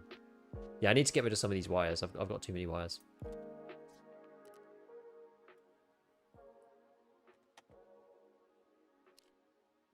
Yeah, so I think the Twitch dog tags do work now, it seems.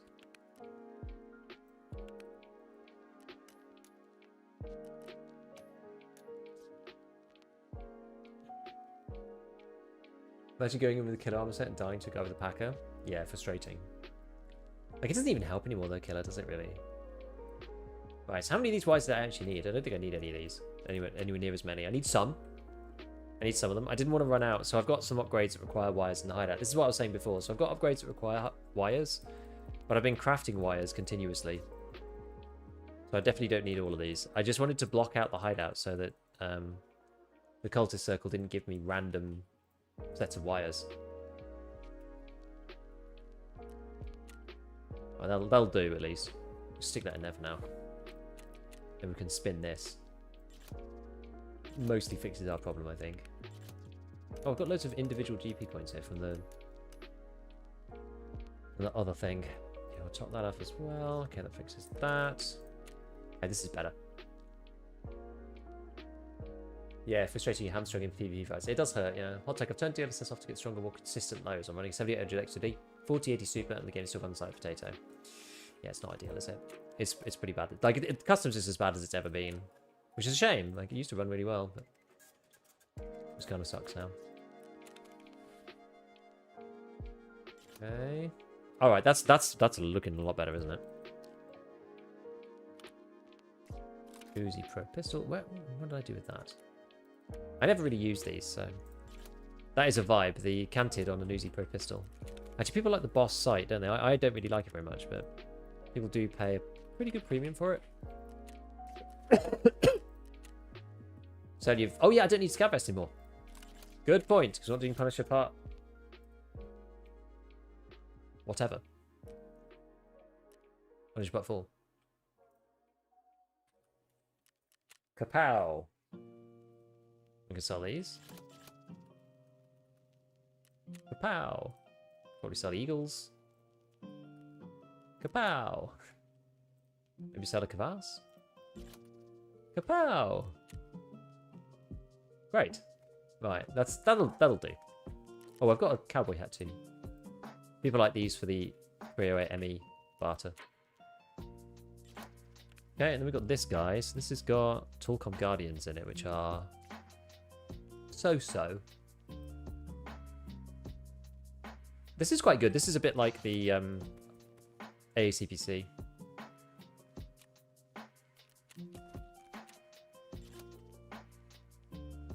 What task are you doing today? Oh, I already answered that. Look at this.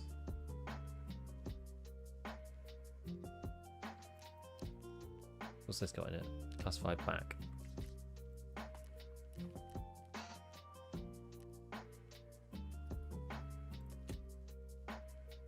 Can't sell these, can you? You can actually sell the front. Or you just can't sell the mask. But you can sell the mask.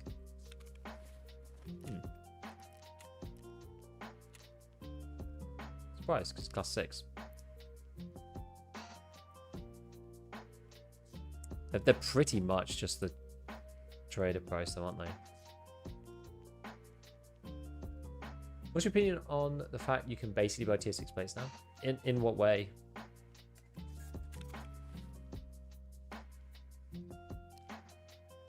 This thing's ceramic, so it's kind of shot. Unfortunately. Are the drops from gifted subs still going on? You should, if they are, you should be able to see. I have a feeling they are. Are they still going? When was the time period supposed to be? Oh, 2 RAM sticks, tier 6 American plate. I mean, I don't know. I'm not sure if it matters too much. They end on the 20th.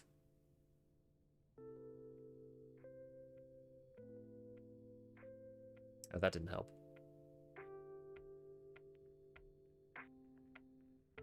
I'm sure I had it written down. Okay, well, you should be able to see. You should be able to see them. Oh, if you go to the drop down in chat, it should tell you there if it's still active. So people saying it is active. I hope it should be. This is a nice AK-12. So it should work, I think.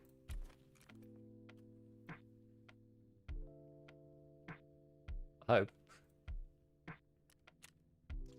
With ref prices, I'm kind of scared of the M61 meta now. Well, and the fact that you can make it. You can make M80A1.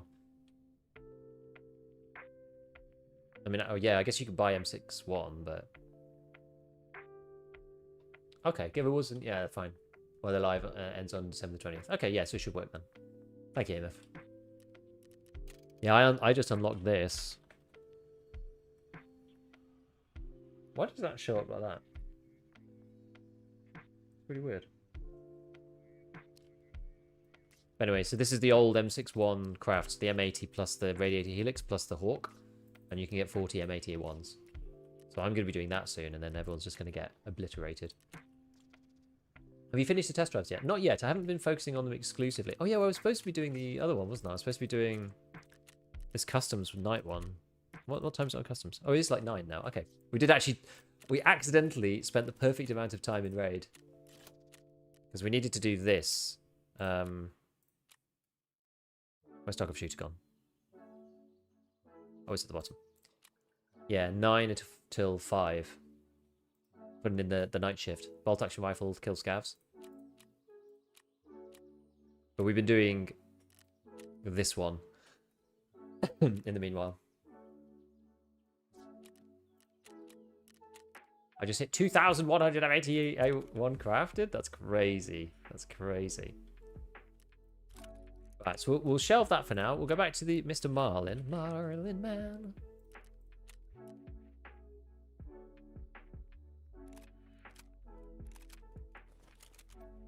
We're going to put on here. Elcan? Why not? 308. Me. And we just have to do it at night time, don't we? We don't have to wear anything special. Could wear a funny ULAC. One of our budgety rigs. See, it's funny really because these two armors are they're so similar. Like, yeah, this one gives you class 3, but they're so similar. And this one like can actually be repaired. You can put this in this though, can't you? Wait, no, you can't. Oh yeah, because this one is specifically this type. I can buy Granite Force though, actually. Thinking about it.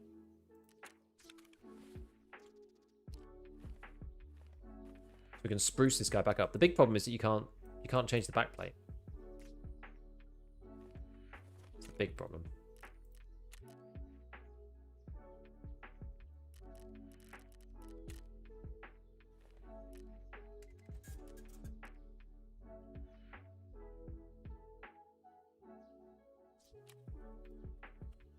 Yeah, so how much is the tier 6 plate? Like 250k then, I guess?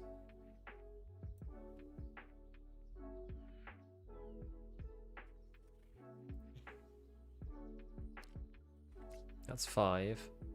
Oh, you can only do it level 4 Ragman. In fairness.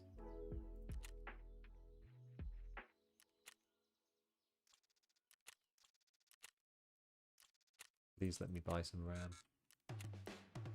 It's just like real life.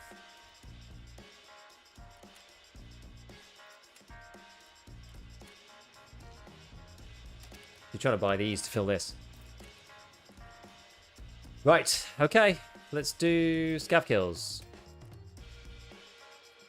Don't need the crappy balaclavas anymore. Actually, you know what? It's one of the times when going for Death Shadow might actually make sense because we're fighting scav boys. We only need to kill 5 of them.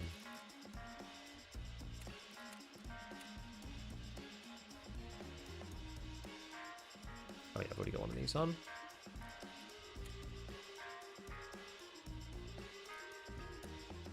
So 8 of them, 8. Not 5, 8. Alright, should we bring something else just in case we run into PMCs?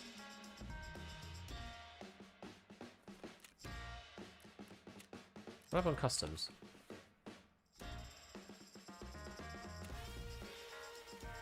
Probably restart my game, it feels slow. I technically have to go to dorms, but we're not going to do that on this one. Rite of passage. And a cargo. Tarkov Shooter 5, which is what we're doing. Oh, whatever, we won't bother then.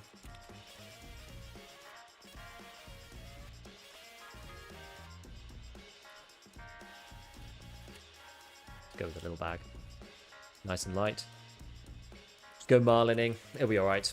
Customs, nighttime, let's go.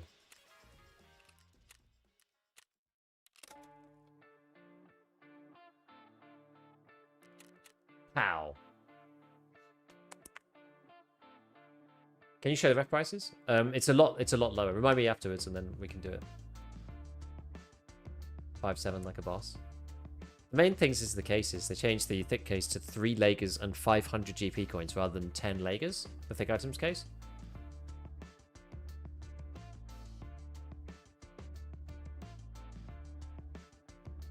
Colorblind and can't see purple. I didn't even notice a change with RAM. It looks exactly the same. That's funny. Yeah, have you finished test drives? No. So with the update, what maps do you recommend running test drive 2 and 3? So test drive 2, I think it depends which map you prefer, honestly. Like streets might not be too bad. I think interchange, I don't know. Some people have had some good luck doing interchange, but I think interchange is quite long range, so I'm not sure about it. Ground Zero is probably a decent one. But streets is probably still not too bad. And people are split up, so you're not just fighting other SR2M people, so it's a bit less like crazy. In some ways, like going back to the original map makes more sense because you've got less people doing the SR2M thing. Yeah, I'm using arena thing. It's called Veron Rashguard. And then test drive 3, I think you just do it on customs personally. Like Valde AK-12, just doing customs. You could do it on customs, reserve, or lighthouse. I just do customs, I think. Interchange, since there isn't really anything else to do on the side on Ground Zero. Yeah, I mean, you can combine it with your quests and go inside, I suppose. It's just, you gotta, if you avoid those sight lines, then interchange is probably okay. Just gotta be a bit careful. Kinda sucks for me. I literally just used 10 Lagers to get a thick case. I managed to stack them on like 18 Lagers because I got lucky with the dailies. Have you got enough GP? So that's, yeah, that's exactly the problem, isn't it?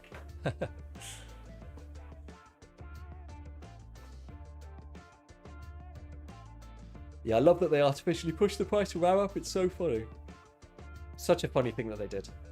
Need to stock up on GP, got like 300. I've been burning them to get the BPs so I can get the ref crates so I can roll for those like legendary items. There's 3 things in arena that I can't get access to yet. So I'm trying to roll for those battle pass points, but you only get like 2 for each daily, and then what is it, 6 for a weekly or 8 for a weekly or something? So you don't get much. You get like 6 per day. So after a full week, you get, excluding the weekly, you get what? 6 times 7? 42? No, not 42. 41. Is it 41? God, my brain's completely blown up. 43, sorry. So you can only buy like 1 crate a week without buying BPs, which is kind of crazy. Yeah, good in the long run, I agree. Just like the interchange changed, there's no one in the malls anymore. Maybe I'm playing it wrong, not going to new camps. Yeah, I think that they need to tone down the camps a little, and they need to turn the loot up in the mall a bit. The map design is kind of broken, right? Like, why would you go in the mall when the mall is dangerous and the camps are full of loot? Rolling for those last few items is obnoxious. Yeah, I've still got like 3 to get. The chances are going up a little bit each time, but I've run out of BPs, and you need to, well, I need to stop using GP coins for it. Well, I have to choose, basically. Do I use GP coins to get thick items cases in the base game? Or do I use it to roll into more battle pass points? But I'm going to run out of GPs, right? I can't sustain like 250 GPs a day. It's quite good as a money sink, but yeah, 12 for 2.5 mil rubles. I think it's 250. I think it's 250 GPs. But that's quite a lot of money. Like, I'm not like poor in this game right now, but like I'm not mega flush. You only buy the cases via rubles. I wonder what's worth more. I wonder which is better. Like, how much is a thick items case now if you do the barter?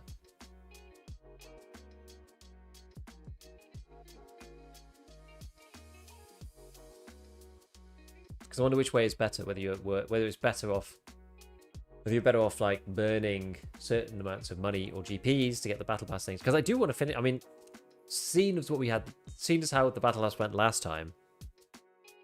I don't think I brought green flare, by the way. It's annoying.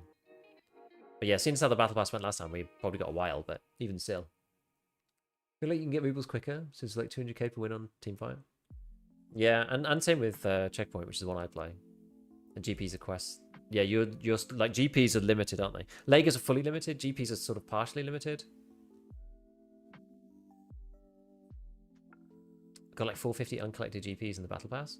I've unlocked all of mine, unfortunately. I've opened up mine. But I've got 500 in the base game already. No, I think... What did I say? I think I have 700 in the base game from all the drops, I think, and the arena quest line. And then I've got about another 600 in arena. So I do have enough. I've got quite a few. I didn't claim the last wipe, so I have them this wipe. Ah, nice. That's why I got the Lakers. Ah, excellent. Right, we just need to kill scavs. We need to avoid PMCs. This is not the space for avoiding PMCs, but all right.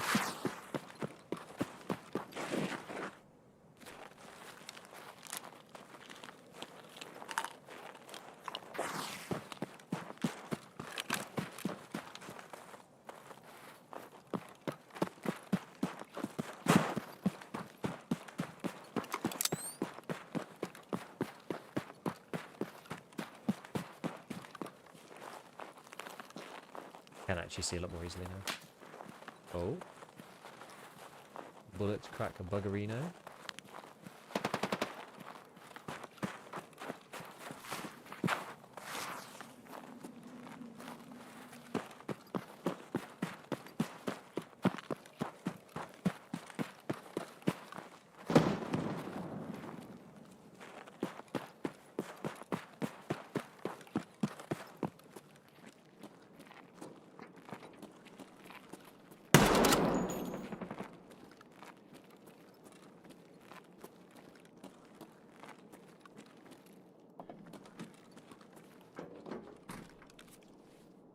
Nice scav.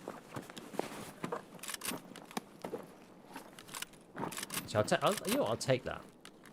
Thinking about it. So that's one.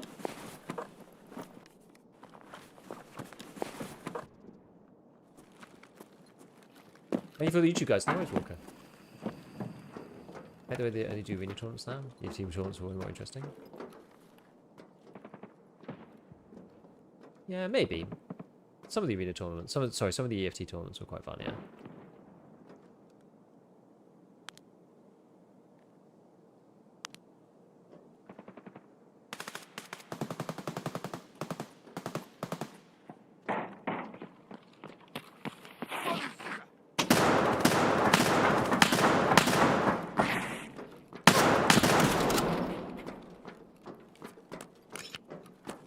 It's just like, I can't see anything in here.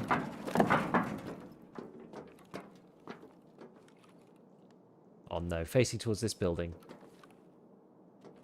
It's not a good idea, is it?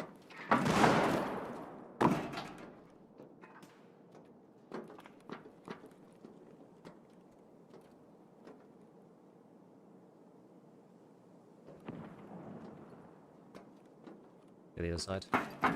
He really didn't like you, no, he didn't.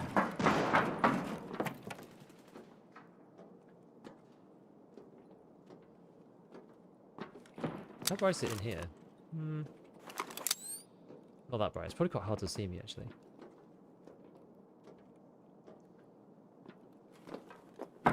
We'll just keep moving around.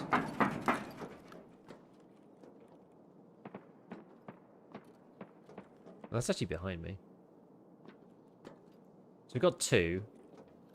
This shouldn't be that hard, really. Night windows and custom shoreline are see-through? Oh, really? Good knowledge, Sven.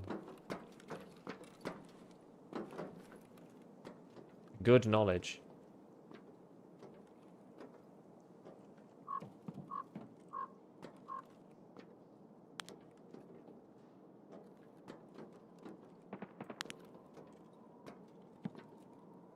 Well.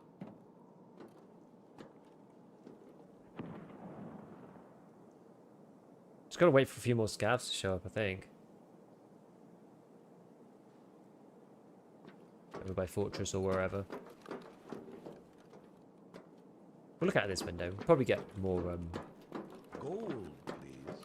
probably get more visibility out of here than anywhere else. Yo, Hamjay, thank you for the 5 gifted. It's appreciated.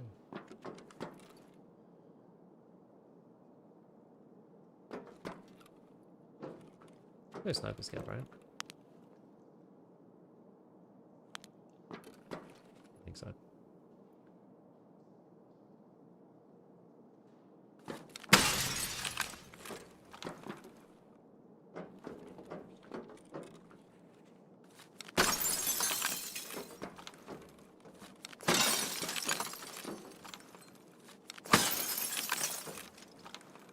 There we go.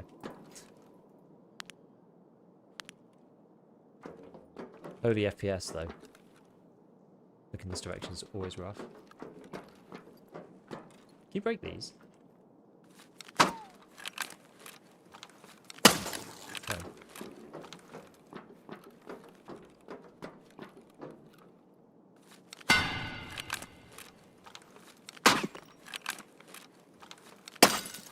Fine art. Let's get those ones blasted out.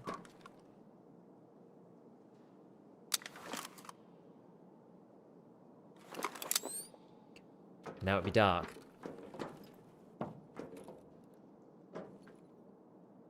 Where's everyone?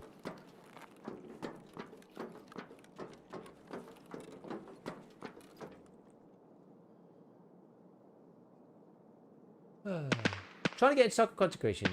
Do you think long format is better than YouTube Shorts, or is it more being consistent? I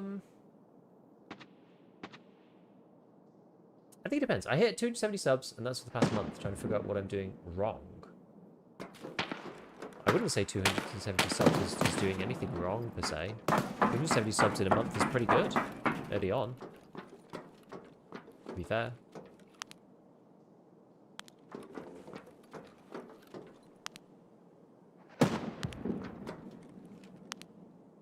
Like, early on, it takes a long time. It took me 6 months to get to 100 subs.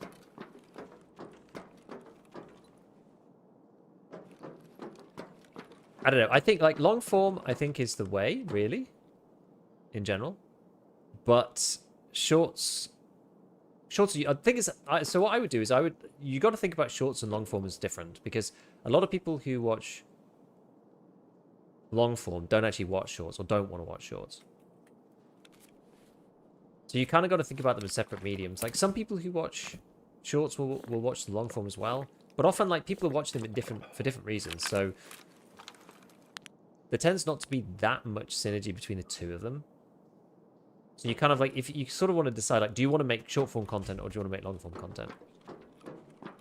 And you sort of push into one or the other. You know, like, obviously my channel is based on long form. I think it's like long form monetizes a lot better. So if you want to make a career out of it, then long form is probably the best choice in general.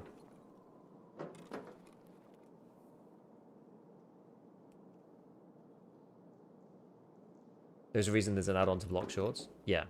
And like when I publish shorts, I don't put them on the subscriber feed, for example, because I know like a whole bunch of people that watch me don't want to watch the shorts at all. Where's all these shots coming from?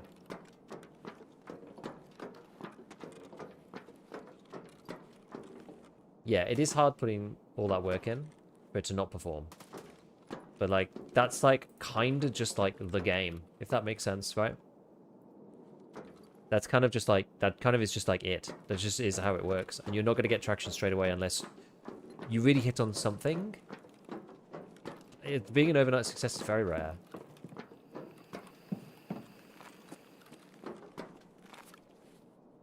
You know, it took me a long time to get to where I am on my channel.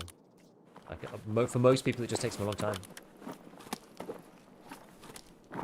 I think that's just the truth.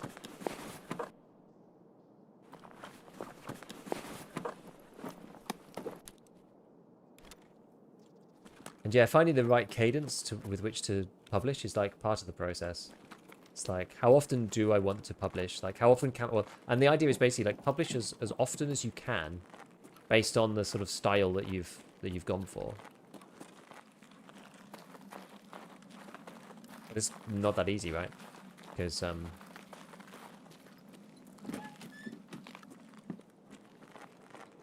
you might not necessarily know exactly how you want to do it to begin with.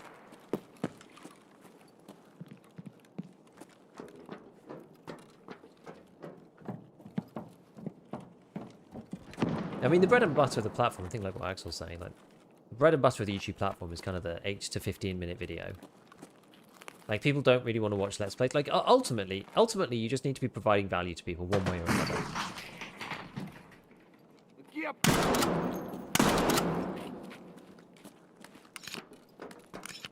Whether that be entertainment or education. I think education is easier in some sense. Because, like, entertainment is kind of fickle and, like, hard to quantify.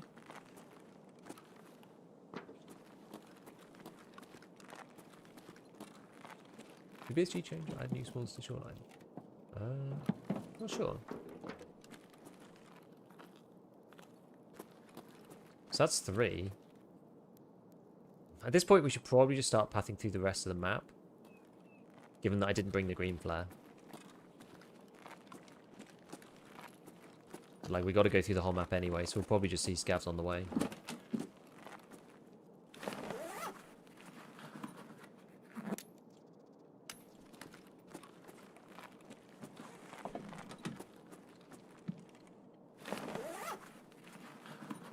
If longer barrel in Tarkov increases bullet speed, does that mean shorter barrel is better for sniping if you want to retain kind of damage?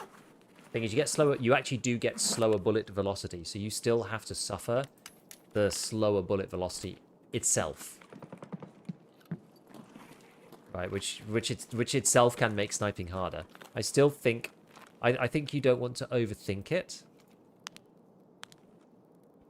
I think you don't want to overthink it and like go for slow rounds on purpose, because then you're just going to miss because of like a tricky bullet velocity. Yeah, the problem with content creation is that it's more art than science. I'm very much a science person, and even for me, it's more art than science, honestly. It's a bit of both. And there are people who really, really know the algorithm super well, and when I say the algorithm, they know what people's preferences are, and there are ways to kind of like metagame it. Like, there are ways to do it, but for the average person and even the average creator, it's actually very hard to tap into that and like know what's going to work or what's not going to work. It's very difficult to know. As I say, there are people who do it, but the thing is, the people who like really, really know how to do all this stuff, like some of the people who are the best in the world in this kind of thing, they kind of think about it in a completely different way. So they're like, you know, doing channels from scratch with a particular strategy to do things in a certain way and make ideas that are different based on all the research that they've done, based on lots of different channels. I think one of the issues that I have is I don't have enough like variety of channels under my belt to know what works in like lots of different niches. One big advantage that those guys have, because I follow quite a lot of YouTube strategist people, because it's just interesting. But yeah, if it was easier guaranteed, everyone would be a content creator. Yeah, there are some people who they just seem to understand the secret code to making it work, you know. There are people for sure who like really do like know how to do it. And it's like when you see, like, it's a bit like watching, I don't know, feels a little bit like when I used to play poker and like watching people explain like higher level poker, and you're like, okay, I get it when they're explaining it to me, but like, how would you ever come up with that, you know? It's interesting.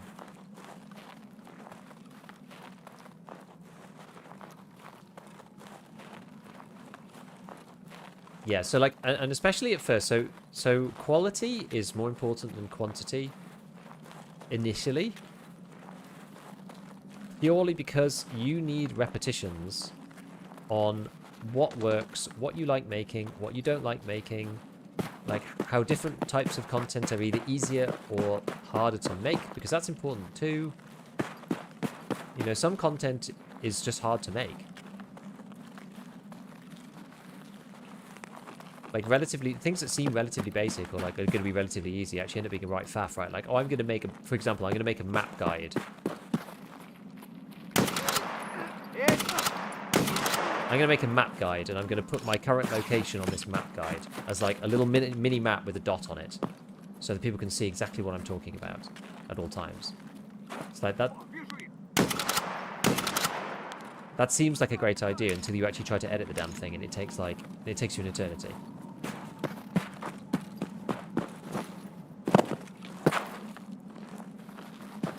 So you have to kind of balance up, and you only do it by practice and experience, right?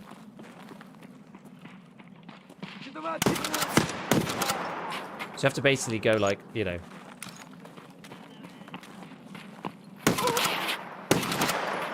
practice a few different ways of doing it, and whoa. Okay. Do I have this gas? I do have all gas.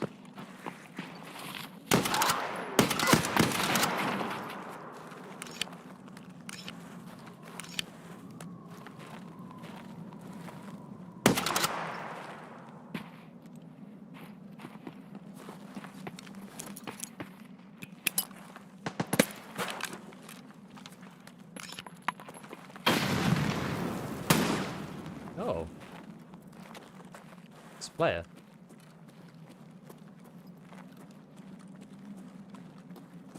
Interesting.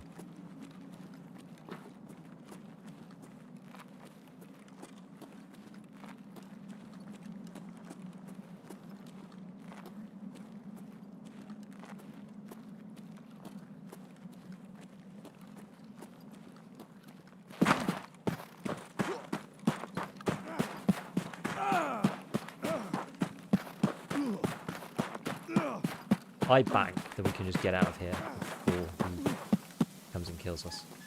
Or tries to fight us.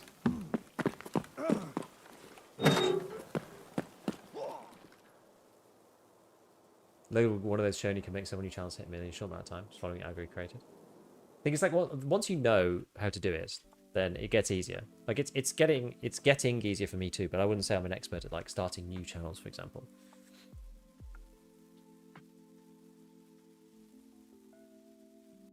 YouTube algo made me think I had a chance by faster growth and then nothing. What's your channel called?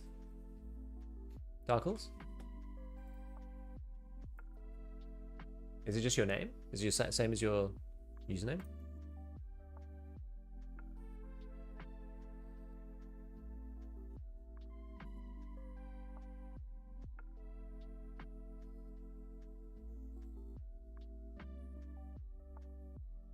Let me just accept this and then I'll have a look. Sounds like you mean the scope of the project has to be manageable. Basically. Well, a lot of streams just repurpose their footage. Yeah, because that's like super easy. You were basically doing it anyway. Oh wait, did I kill the guy?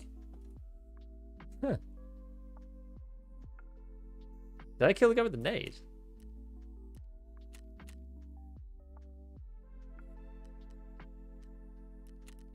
Nade kill Pog, yeah. Does killing scavs on that side of the bridge count as all gas? I don't actually know.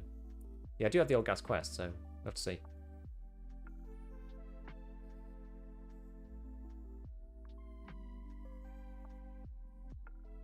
Okay, so let's have a look. So yeah, 270 subscribers. You have one regular real video, and then a bunch of shorts.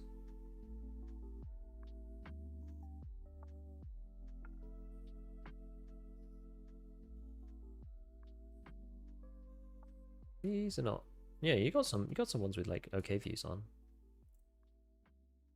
I know they're shorts, but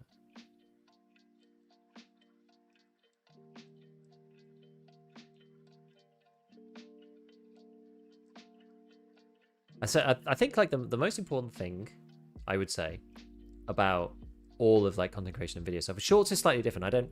I'm not as good at shorts as I am at long form, clearly.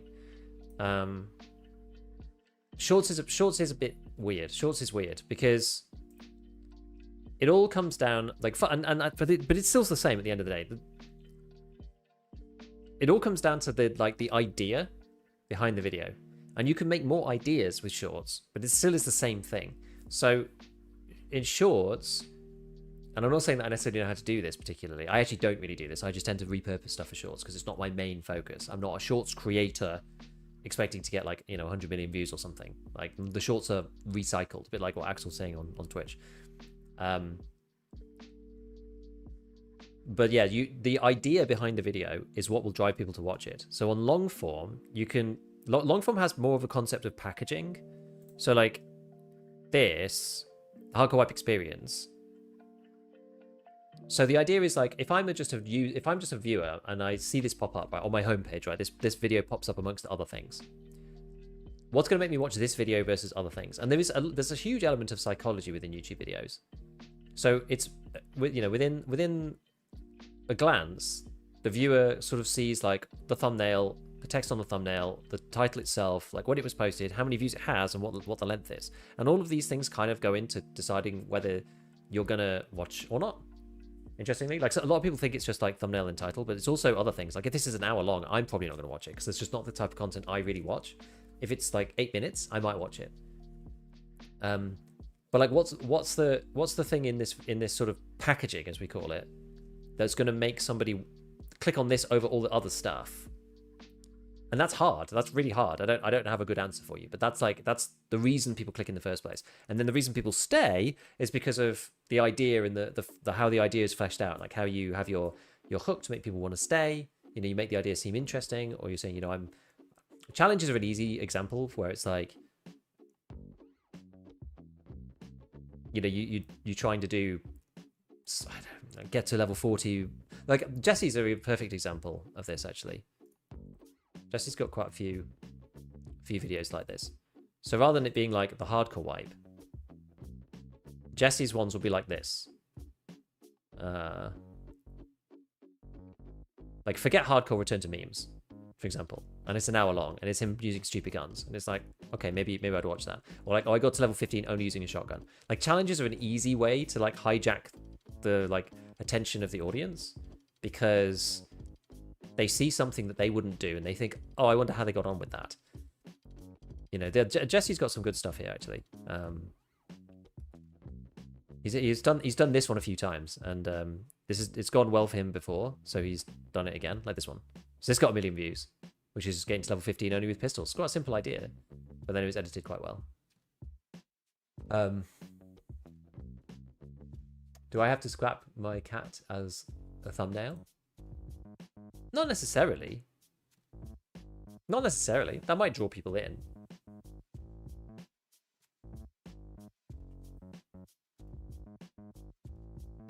But it's like the thumbnail is supposed to. So okay, so like the first rule of these things, and this is, yeah, rules are made to be broken, so you can break this later once you understand how to do it. But almost in all cases, the thumbnail should not say what the title says. The thumbnail should assist the title with telling the viewer why they want to watch the video. You quite like the thumbnail? I don't know if the thumbnail really tells us what we're going to see, other than Dark Horse is going to play the hardcore wipe. It's 19 minutes, so it's probably gameplay.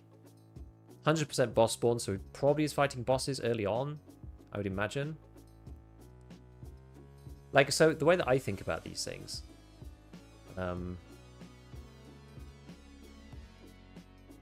like the rule, and this is the thing, these are rules of thumb, so they're not like, you know, straightforward. So, but they're things to follow, and if you think, actually, no, I should break it in this particular case, then I should. So, for example, I'm like trying to, I mean, this one didn't do very well, but it's not a great example, but, you know, the way I think about these things, it's like, you know, the earliest trader class 5 in Tarkov. So people are like, okay, well, how do I get class 5 early? And then I'm kind of like teasing this, saying like, you know, it's not Corund, it's this, but you can get a level 26. And people who don't know about the plate system that well will be like, oh, well, you know, how is this class 5? This looks like the class 3 armor. You know, and it says fake Corund here to try and make people think about, you know, about that concept. And same thing here. Like, I don't ever almost never use the same text as I use in the title, because you're just saying the same thing again. It's like the best early armor and how it works in Tarkov, and it's like, oh, and there's something new as well. So you should watch this because there's something new. You haven't seen this before. So that's why you should watch this video, for example. So, and this works kind of here. Like, he doesn't use any text. Jesse doesn't use text in these videos on the thumbnails, really, other than just like F meta. And he just uses that on both of them, I think. Yeah, F meta.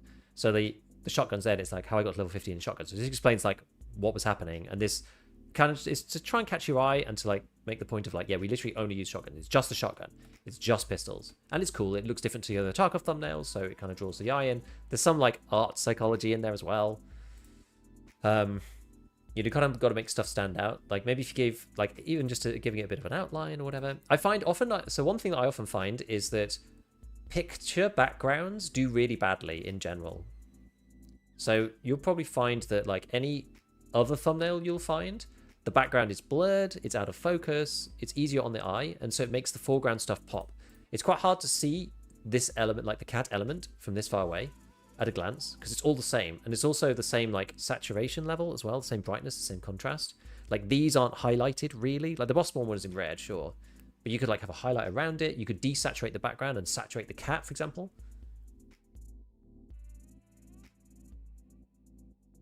So like even just certain elements of the psychology to try and like layer the thumbnail, but all of that is kind of secondary to the idea that the video needs to have like an idea that draws the viewer in. I usually click for simple visual cues, not necessarily reading the title, but stay for the voice or tonality. And then, yeah, then you get into the content, and then there's an intro that doesn't say, we haven't even watched the video. That doesn't say like, yo, it's me, your boy. It's like, you know, you need to just get into the video straight away, no fluff. The best day on the calendar for every unemployed gamer. It's wipe day, baby! Okay, so what is this hardcore wipe? Basically, the hardcore wipe is supposed to be the last wipe before the game fully releases in most likely December. With the new wipe, I actually don't hate the intro. I actually don't hate it. Like it's actually quite funny. I actually don't hate it. Maybe what I would do though is split it up. Like I think this is probably too much. What do they call it? Where you're giving context before showing something. I can't remember the name for it. They do it in films where like one character talks to another character. I think this is maybe too much. You say we're gonna do the hardcore wipe, and then like you do a bit, and then you go back and you say, you know, well, what do we know about the hardcore wipe? Like you need to like split it up. You can't just like exposition. That's the one. You can't just like exposition dump people at the beginning and expect them to stay. And so people will like get sort of partway through this, maybe to 1 or 2 minutes, and think like, where's the actual content? Like I think the first time you actually step into a raid is at like 4 minutes 20, which is already that's pretty late. That's pretty late on, I would say. I think you need to like start with something, maybe be like, you know, the hardcore wipe was like super intense, and then like have just like a really cool moment, and then just be like, you know, then you can be like, you know, oh well, you know, what was different about this wipe? Why was it so intense, etc., etc.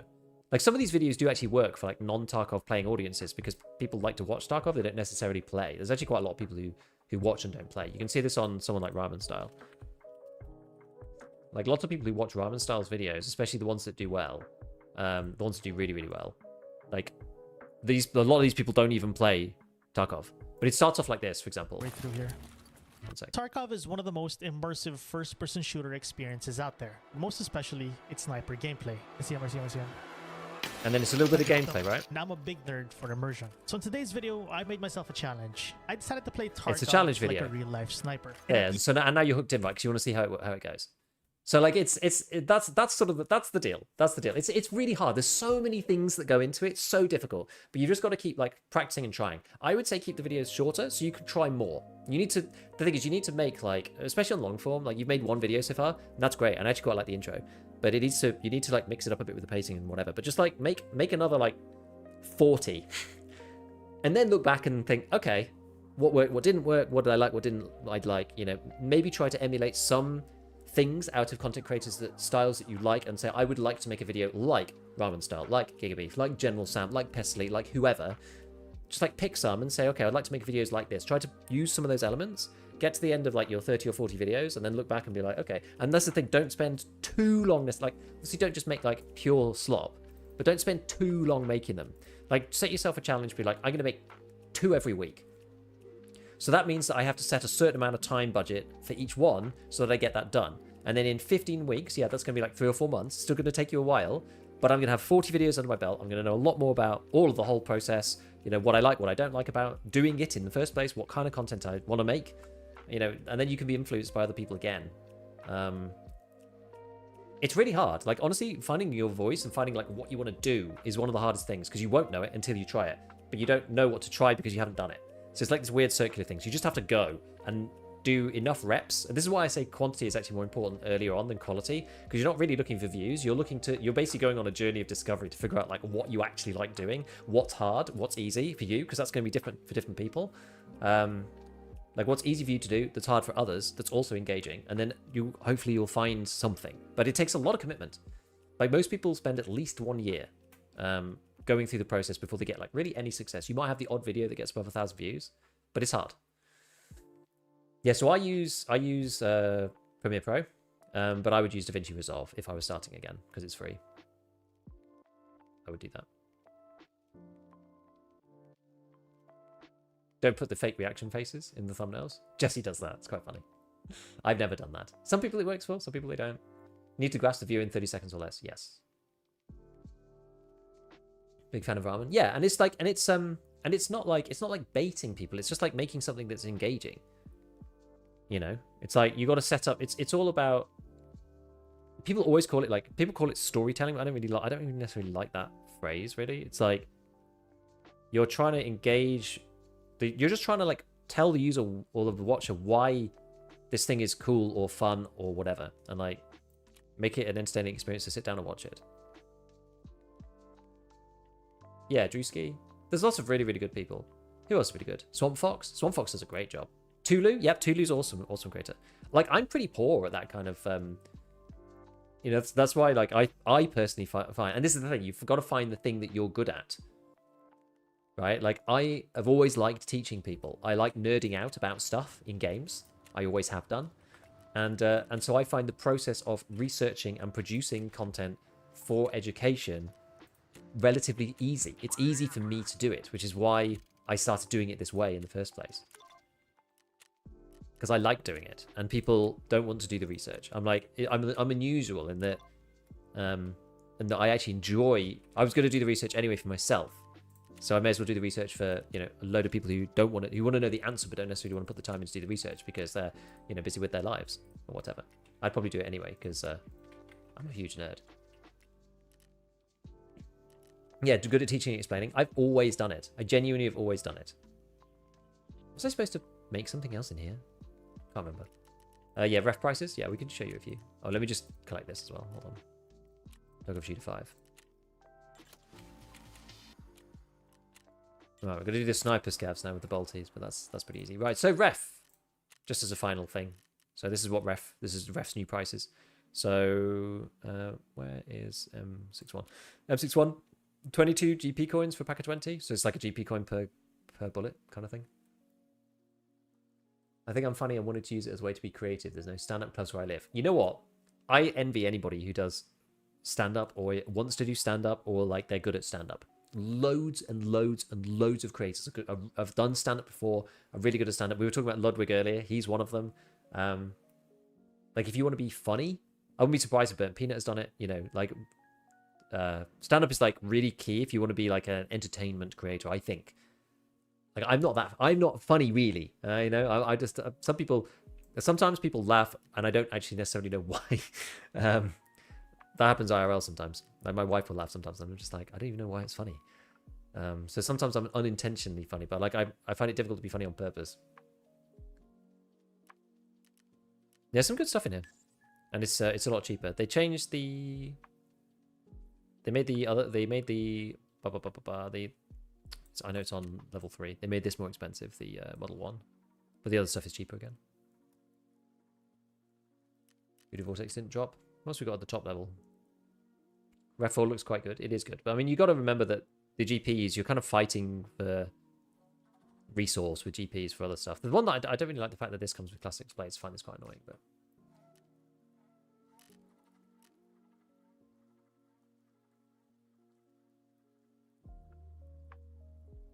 M61 is the only thing that's scary.